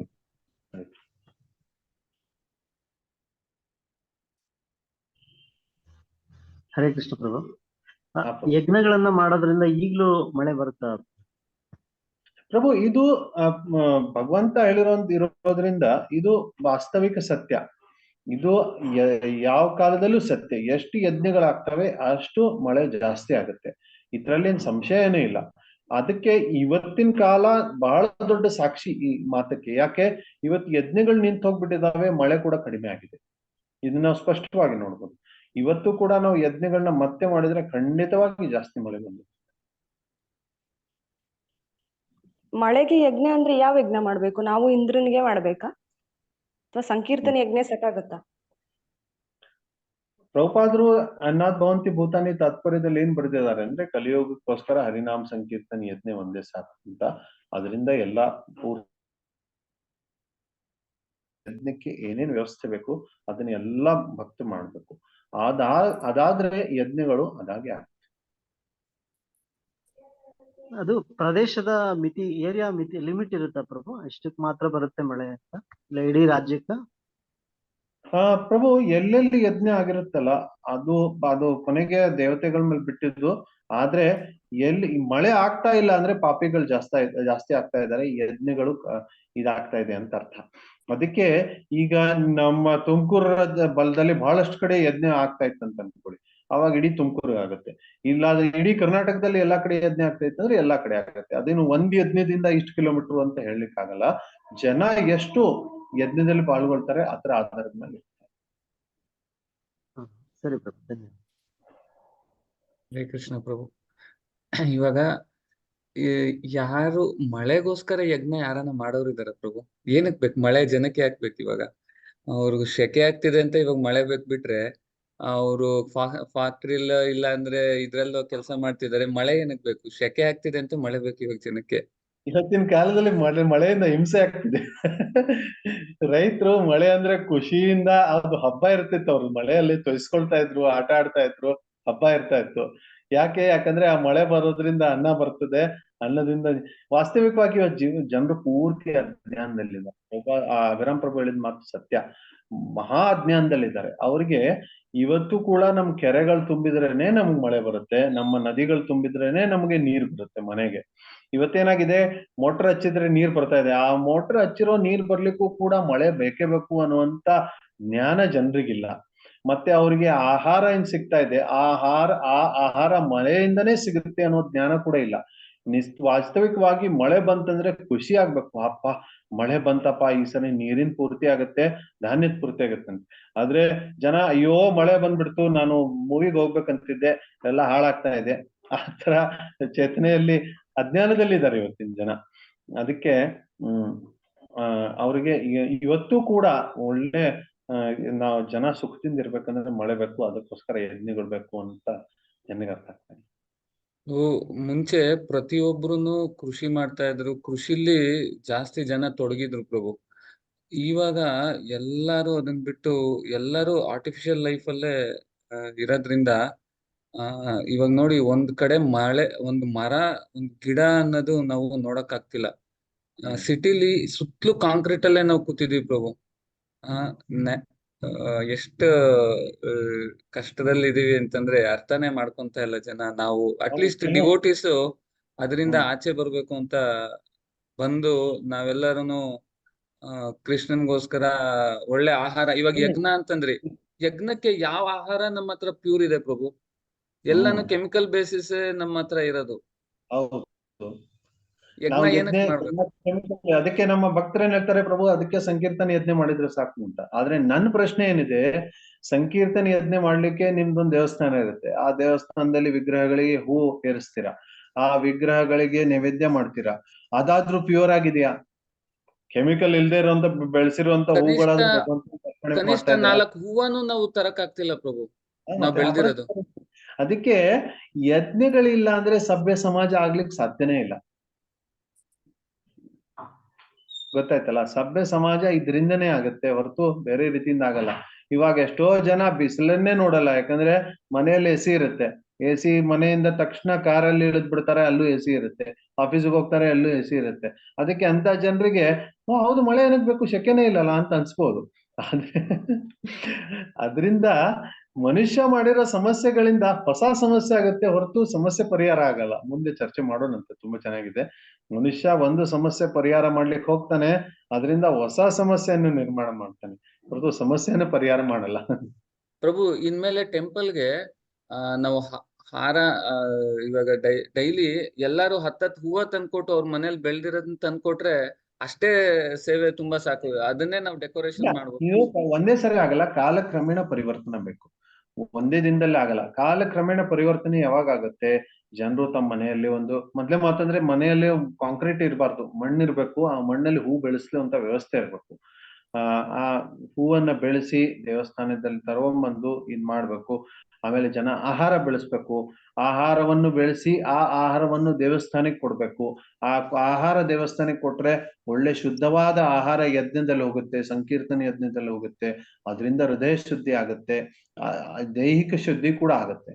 ಇದೆಲ್ಲ ಪೂರ್ತಿ ವ್ಯವಸ್ಥೆಯನ್ನ ನಿರ್ಮಾಣ ಮಾಡ್ಬೇಕು, ಅವಾಗುತ್ತೆ. ಮತ್ತೆ ಭಾಗವತ, ಇವಾಗ ನಾವು ಭಾಗವತ ಅಧ್ಯಯನ ಮಾಡ್ತಾ ಇದ್ದೀವಿ, ಭಗವದ್ಗೀತಾ ಅಧ್ಯಯನ ಮಾಡ್ತಾ ಇದೀವಿ, ಭಾಗವತ ಅಧ್ಯಯನ ಮಾಡ್ತಾ ಇದ್ದೀವಿ. ಇದನ್ನ ಅಧ್ಯಯನ ಮಾಡಿ ಈ ತರ ಪರಿಣಾಮ, ಈ ತರ ನಮ್ಮ ಜೀವನದಲ್ಲಿ ಪರಿವರ್ತನೆ ಆಗ್ಬೇಕು. ಅವಾಗ ನಮ್ಮ ಭಾಗವತ್ ಶ್ರವಣಕ್ಕೆ ಒಂದು ಲಾಭ ಬರುತ್ತೆ, ಒಂದು ಪ್ರಯೋಜನ ಬರುತ್ತೆ. ಇಲ್ಲಾಂದ್ರೆ ಈಗ ಎಷ್ಟು ವರ್ಷದಿಂದ ಭಾಗವತ್ ಸಪ್ತಾಹಗಳು ಸುಮಾರು ಜನ ನಡೆಸ್ತಾ ಇದ್ದಾರೆ, ಬರ್ತಾರೆ 7 ದಿನ ಭಾಗವತ್ ಸಪ್ತಾಹ ಆಗುತ್ತೆ, ಕೊನೆಗೆ ಒಂದ್ ಸ್ವಲ್ಪ ಛತ್ರಿ ಪಾದುಕೆಗಳನ್ನ ದಕ್ಷಿಣ ತಗೊಳ್ತಾರೆ, ಸ್ವಲ್ಪ ದುಡ್ಡಿನ ದಕ್ಷಿಣ ತಗೊಂಡು ಹೋಗ್ತಾರೆ. ಈ ತರ ಭಾಗವತ್ ಸಪ್ತಾಹ ಬೇಕಾದಷ್ಟು ನಡೀತಾ ಇದೆ. ನಮ್ಮ ಕೃಷ್ಣ ಭವನಾಮೃತ ಸಂಘದಲ್ಲೂ ಕೂಡ ನಾವು ಈ ತರ ಭಾಗವತವನ್ನು ಮಾಡಬಾರ್ದು. ಭಾಗವತ್ ಶ್ರವಣ ಆಗಿ ನಮ್ಮ ಜೀವನದಲ್ಲಿ ಏನ್ ಪರಿವರ್ತನೆ ಆಗಿಲ್ಲ ಅನ್ನೋದು ಆಗ್ಬಾರ್ದು. ಮುಂದೆ ಚರ್ಚೆ ಮಾಡೋಣಂತೆ. ನಾರದ್ ಮುನಿಗಳು ಹೇಳ್ತಾರೆ, ಭಾಗವತ ಅಧ್ಯಯನ ಮಾಡಿದವ್ರದ್ದು ಇಡೀ ಜೀವನವನ್ನೇ ಪರಿವರ್ತನೆ ಆಗುತ್ತೆ ಅಂತ ನಾರದ್ ಮುನಿಗಳು ಹೇಳ್ತಾರೆ. ಅದೆಲ್ಲ ಬರುತ್ತೆ ಚರ್ಚೆ. ಹರೇ ಕೃಷ್ಣ. ಹಾ ಪ್ರಭು, ಹರೇ ಕೃಷ್ಣ. ಬರೇ ಕೈಲೇ ಮಂಗಳಾರತಿಗೆ ಬರ್ತಾ ಇಲ್ಲ, ಹೂವ ತಗೊಂಬರ್ತಾರ ಪ್ರಭು.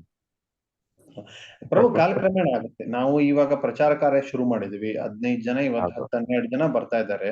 ಈಗ ಕಾಲಕ್ರಮೇಣ ಜನರು ಇನ್ನು ಗಂಭೀರವಾಗಿ ಕೃಷ್ಣ ಭಕ್ತಿಯಲ್ಲಿ ಸ್ಥಿತವಾಗಿರ್ಬೇಕು, 16 ಮಾಲೆ ಜಪ ಮಾಡ್ಬೇಕು, ದೀಕ್ಷೆ ತಗೊಳ್ಳೋ ಸ್ತರಕ್ಕೆ ಬರ್ಬೇಕು. ಅದಾದ್ಮೇಲೆ ಮುಂದೆ ಏನಾಗುತ್ತೆ, ಮುಂದೆ ನಾವು ನಮ್ಮ ಸತ್ಸಂಗ ಕಾರ್ಯಕ್ರಮದಲ್ಲಿ ಪಾಲ್ಗೊಂಡು ಸೇವೆ ಮಾಡ್ಬೇಕು, ಪ್ರಚಾರ ಕಾರ್ಯಕ್ರಮ ಆಗ್ಬೇಕು. ಈಗ ಇಲ್ಲಿಷ್ಟು ಜನ ಇದ್ದಾರೆ, ಪ್ರತಿಯೊಬ್ಬರು ಒಂದು ಪ್ರಚಾರಕ ಆಗ್ಬೇಕು. ನಿಮ್ ಸ್ತರದಲ್ಲಿ ಪ್ರಚಾರವನ್ನು ಮಾಡ್ಲಿಕ್ಕೆ ಶುರು ಮಾಡ್ಬೇಕು. ಈ ತರ ಬೆಳೆಸ್ತಾ ಕಾಲಕ್ರಮೇಣ ಆ ಸ್ತರ ಕೂಡ ಬರುತ್ತೆ, ನಿಜವಾಗಿ ಯಜ್ಞ ಮಾಡ್ಲಿಕ್ಕೆ ಸಾಧ್ಯವಾಗುತ್ತೆ. ಈ ಭಗವದ್ಗೀತೆ ಭಾಗವತಂ ಎಲ್ಲ ಇಸ್ಕಾನ್ ಫೌಂಡೇಶನ್, ಇಸ್ಕಾನ್ ಅಂತಾರಾಷ್ಟ್ರೀಯ ಕೃಷ್ಣ ಪರಿಣಾಮ ಮಾತ್ರ ಅದನ್ನ ಓದ್ತಾ ಇದೆ ಅಂತ ಅನ್ಸುತ್ತೆ. ಅದನ್ನ ಸಲಹೆನ ಗೆ ಯಾಕೆ ಕೊಡಲ್ಲ ಸರ್ಕಾರಕ್ಕೆ, ಕೃಷ್ಣ ಪ್ರಜ್ಞೆ ಈ ತರ ಯಜ್ಞಗಳು ಮಾಡಿದ್ರಿಂದ? ಪ್ರಭುಪಾದರ ಆಸೆ ಅದೇ ಇತ್ತು. ಏನಂತೆ, ಈಗ ನೋಡಿ ಯಾಕೆ ಇವರು ಅವ್ರಿಗೆ ಸಲಹೆ ಎಲ್ಲ ಕೊಡಲ್ಲ? ಉಗ್ರ ಕರ್ಮವನ್ನು ಮಾಡ್ತಾ ಇದ್ದಾರೆ. ಅದಕ್ಕಿಂತ ಒಂದ್ ಸ್ವಲ್ಪ ಎಲ್ಲಾ ಕಡೆ ಯಜ್ಞಗಳು ಮಾಡಿ, ಸಂಕೀರ್ತನ ಮಾಡಿ, ಭಾಗವತ ಪ್ರವಚನ ಮಾಡಿದ್ರೆ ಸಮಸ್ಯೆ ಪರಿಹಾರ ಆಗುತ್ತಲ್ಲ. ಅದನ್ನ ಇವ್ರು ಮಾಡ್ಬೇಕು, ಖಂಡಿತವಾಗಿ ಆ ಪ್ರಯತ್ನ ಮಾಡ್ಬೇಕು. ಹೌದು.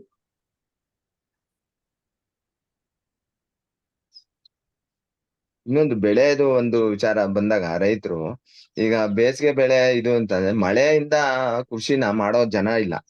ಬರೀ ನೀರಾವರಿಯಿಂದ ಅವ್ರ ಸ್ವಂತ ಮೋಟ್ರು ಪಂಪ್ ಸೆಟ್ ಇದ್ದವ್ರು ಮಾತ್ರ ಇವತ್ತಿನ ದಿವಸ ಬೆಳೆ ಬೆಳೀತಾ ಇದಾರೆ ಹೊರತು ಇನ್ ಬೇರೆ ಮಳೆ ನೆಚ್ಕೊಂಡು ಬೆಳೀತಾ ಇರೋರು ಬೆಳೀತಾ ಇಲ್ಲ.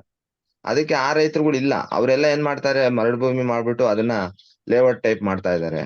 ಇನ್ನ ಕೃಷಿ ಇರೋರು, ಬೋರ್ವೆಲ್ ಇರೋರು ಮಾತ್ರ, ಪಂಪ್ ಸೆಟ್ ಇರೋರು ಮಾತ್ರ ಬೆಳೆ ಬೆಳೀತಾ ಇದಾರೆ. ಅವರು ನಿಂತು ಬಿಟ್ರೆ ಆಮೇಲೆ ಆರ್ಟಿಫಿಷಿಯಲ್ ನಾವು ತಿನ್ಬೇಕಾಗುತ್ತೆ. ಸಮಸ್ಯೆ ಆಗುತ್ತೆ. ಹೈಡ್ರೋಫೋನಿಕ್ಸ್, ಏರೋಫೋನಿಕ್ಸ್ ಅಂತ ಹೊಸ ಪ್ರಯೋಗಗಳು ಮಾಡ್ತಾ ಇದ್ದಾರೆ. ಏನಂತೆ, ನೀವು ನಿಮ್ಮ ಈ ತರ ಮಾಲ್ಗಳಾಗ್ತಾ ಇದಾವಲ್ಲ, ಮಾಲ್ಗಳಲ್ಲಿ ಇವಾಗ ಏನಾಗ್ತಾ ಇದೆ, ಇವಾಗ ವಸ್ತುಗಳನ್ನ ಮಾರ್ತಾ ಇದ್ದಾರೆ. ಆ ತರ ಮಾಲ್ಗಳು ಸೃಷ್ಟಿ ಆಗುತ್ತೆ. ಅಲ್ಲಿ ಬರೀ ನೀರಿನಲ್ಲಿ ಎಲ್ಲಾ ತರದ ಕೆಮಿಕಲ್ ಹಾಕಿ ಬೆಳೆಸ್ತಾರೆ, ಮಣ್ಣಿಂದು ಅವಶ್ಯಕತೆ ಇಲ್ಲ ಅಂತ ಹೇಳ್ತಾರೆ. ಅವೆಲ್ಲ ಪ್ರಯೋಗಗಳು ಬರ್ತಾ ಇದೆ, ಬಹಳ ಭಯಂಕರ ಕಾಲ ಬರ್ತಾ ಇದೆ ಮುಂದೆ. ಅದಕ್ಕೆ ಹೈಡ್ರೋಫೋನಿಕ್ಸ್ ಅಂತಾರೆ. ಏರೋಫೋನಿಕ್ಸ್ ಅಂದ್ರೆ ಬರೀ ಗಾಳಿಯಲ್ಲಿ ಏನಾದ್ರೂ ಒಂದು ಇಂಜೆಕ್ಷನ್ ಕೊಟ್ಬಿಡ್ತಾರೆ, ಇಂಜೆಕ್ಷನ್ ಕೊಟ್ಟು ಸೌತೆಕಾಯಿ ಬೀಜಕ್ಕೆ ಇಂಜೆಕ್ಷನ್ ಕೊಟ್ಬಿಟ್ಟು ಸೌತೆಕಾಯಿ ಬೆಳೆಸ್ಬಿಡ್ತಾರೆ. ಭಯಂಕರ ಕಾಲ ಬರ್ತಾ ಇದೆ ಮುಂದೆ. ಪ್ರಭು, ಅದಕ್ಕೆ ಭಕ್ತರೆಲ್ಲಾನು ಮೊದ್ಲು ಚೇಂಜ್ ಆಗ್ಬೇಕು ಪ್ರಭು. ಕೃಷಿಗೆ ಕನಿಷ್ಠವಾಗಿ ಒಂದು ಲೋಟ ಹಾಲನ್ನ, ಒಳ್ಳೆ ಒಂದು ಲೋಟ ಹಾಲನ್ನ ಭಗವಂತನಿಗೆ ಅರ್ಪಣೆ ಮಾಡಬೇಕು, ನಾಟಿ ಹಸುವಿನ ಹಾಲು. ಅವಾಗ ನಮ್ದು ಏನಾಗುತ್ತೆ, ನಮ್ಮ ಪ್ರಯತ್ನ ಸಕ್ಸಸ್ ಆಯ್ತು ಅಂತ ಅರ್ಥ.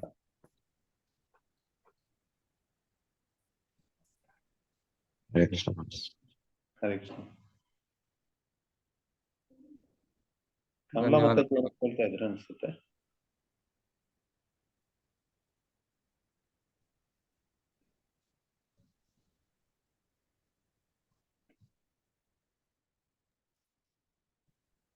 ಹರೇ ಕೃಷ್ಣ, ಧನ್ಯವಾದ ಹರೇ ಪ್ರಭುಜಿ. ಕೃಷ್ಣ. ಒಂದ್ 2 ನಿಮಿಷ ಇದನ್ನೇ ಹಿಂದಿಯಲ್ಲಿ ಹೇಳ್ಬಿಡ್ತೇನೆ ನಮ್ಮ ಭಕ್ತರಿಗೋಸ್ಕರ. यह बहुत ही महत्वपूर्ण श्लोक है। यहाँ पे 2 मुख्य शब्द बताए गए हैं, एक है धर्म और एक है अपवर्ग। धर्म जो होता है सभ्य मनुष्य समाज के लिए कुछ नियम होते हैं, उसको धर्म कहते हैं। ये नियम मनुष्य मनुष्य रचना नहीं करते। मनुष्य रचित धर्म जो है उनमें 4 दोष होते हैं। नियम जो होते हैं उनमें 4 दोष होते हैं कि भ्रम, प्रमाद, विप्रलिप्सा, करना पाठ। मनुष्य भ्रमित हो सकता है और फिर गलतियां कर सकता है और फिर उसके इंद्रिय अपूर्ण है और फिर दूसरों को धोखा दे सकता है। ये 4 दोष होने के कारण मनुष्य जो रचना करता है वो धर्म नहीं हो सकता। वेद प्रणयितो धर्म, भगवान के जो नियम है वो वेद के द्वारा दिए गए हैं, वह धर्म है, इसलिए वेद अपौरुष है, चर्चा किया था हमने। धर्म किस कारण के लिए होता है? धर्म, अर्थ, काम, मोक्ष, ये 4 पुरुषार्थ होते हैं। धर्म अर्थ के लिए होता है, पैसे कमाने के लिए होता है। इससे क्या होता है, हमारी सारी इच्छाएं पूर्ण हो जाती है और अंततः व्यक्ति मोक्ष के मार्ग पे जाता है। इस 4 कारणों के लिए धर्म होता है। परंतु आजकल के समाज में धर्म से अर्थ नहीं आ रहा है। इस कारण से क्या हो रहा है कि वह मोक्ष के मार्ग पे नहीं ले जा रहा है, सिर्फ काम के स्तर पे लोगों को रख रहा है। परंतु क्या धर्म इतना ही है? कम से कम इतना तो हो कि अभी हमारे इंद्रियों को कुछ इच्छाएं हैं, उनकी पूर्ति करनी है, तो उनकी पूर्ति करने के लिए यज्ञ रखा गया। भगवत गीता के 3रे अध्याय में विस्तार से बताया गया है कि यज्ञ की आवश्यकता है हमारे इच्छाओं की पूर्ति के लिए। तो उन यज्ञ के लिए कम से कम काम करें। तो कम से कम पहला स्तर यह हो कि हाँ ठीक है, हमारी इंद्रियों की इच्छाएं हैं, हम यज्ञ के लिए काम करें, ना कि आजकल के फैक्ट्रियों के पाप सभ्यता के लिए। तो कम से कम यह परिवर्तन तो आना चाहिए कि लोग यज्ञ के लिए काम करें। उससे क्या होता है कि बारिश सही टाइम पे आता है, फिर अच्छा अन्न होता है, इससे सारी इच्छाएं पूर्ण हो जाती है। तो इसके बाद परंतु धर्म और आगे भी ले जाना चाहता है लोगों को। कहाँ पे ले जाना चाहता है? वह अपवर्ग के मार्ग पे। जैसे षट गोस्वामी थे, उनको अपने लिए कुछ इच्छा नहीं था, सबको सब कुछ तुच्छ समझ के त्याग करके वह भगवान चैतन्य महाप्रभु के आश्रय लिए। तो उस स्तर पे भी धर्म हमें ले जाना चाहता है। तो पहला स्तर भक्त इस स्तर पे आए कि वो यज्ञ का भाग रहे और अपने जीवन निर्माण करे, और उसके बाद उसको भी त्याग करे और पूरा भगवान की शरणागति ले। तो उस स्तर पे हमें धर्म ले जाना चाहता है, ना कि हमें किसी भौतिक लाभ के लिए फंस जाना है धर्म से। तो यह चीजें इस श्लोक से हमें पता चल रहा है। हरे कृष्ण।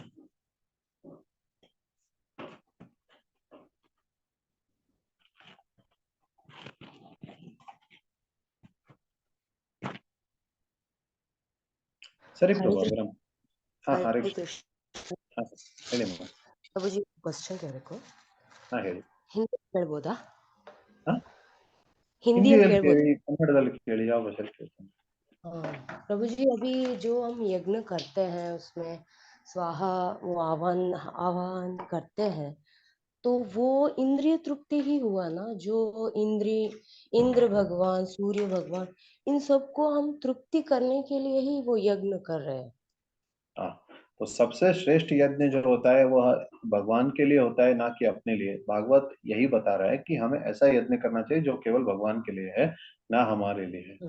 तो कम से कम वो लोग जो अभी शुद्ध भक्त नहीं है, कम से कम शरीर के लिए कुछ ना कुछ करना चाहिए, ऐसे लेवल पे है, तो वो कम से कम यज्ञ तो करे। ना कि आजकल के समाज के लोग यज्ञ भी नहीं कर रहे, पाप से पैसा कमा रहे। तो कम से कम यज्ञ से करे, यह भी एक चीज है सीखने की।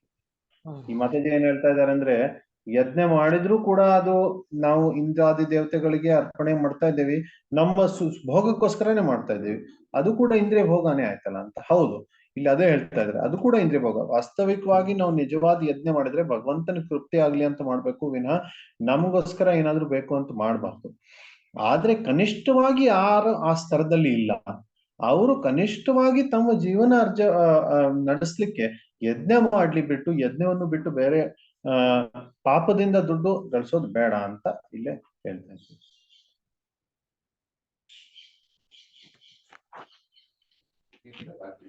ಪ್ರಭುಜಿ ಇನ್ನೊಂದು ಕ್ವಶನ್ ಕೇಳ್ಬೋದಾ? ಇವಾಗ 7 ಗಂಟೆ ಆಯ್ತು, ಮತ್ತೆ ಡಿಸ್ಕಸ್ ಮಾಡೋಣ ಮಾತಾಜಿ ಇನ್ನೊಂದ್ಸರ್ತಿ. प्रभु जी। ಹರೇ ಕೃಷ್ಣ ಪ್ರಭುಜಿ, ಧನ್ಯವಾದ ಪ್ರಭು. ಇವತ್ತು ಎಂಡ್ ಮಾಡೋಣ ಪ್ರಭು. ವಾಂಛಾ ಕಲ್ಪತರುಭ್ಯಶ್ಚ ಕೃಪಾ ಸಿಂಧುಭ್ಯ ಚ ಪತಿತಾನಾಂ ಪಾವನೇಭ್ಯೋ ವೈಷ್ಣವೇಭ್ಯೋ ನಮೋ ನಮಃ. ಅನಂತ ಕೋಟಿ ವೈಷ್ಣವವೃಂದ ಕಿ ಜೈ. ಹರೇ ಕೃಷ್ಣ. ಹರೇ ಕೃಷ್ಣ.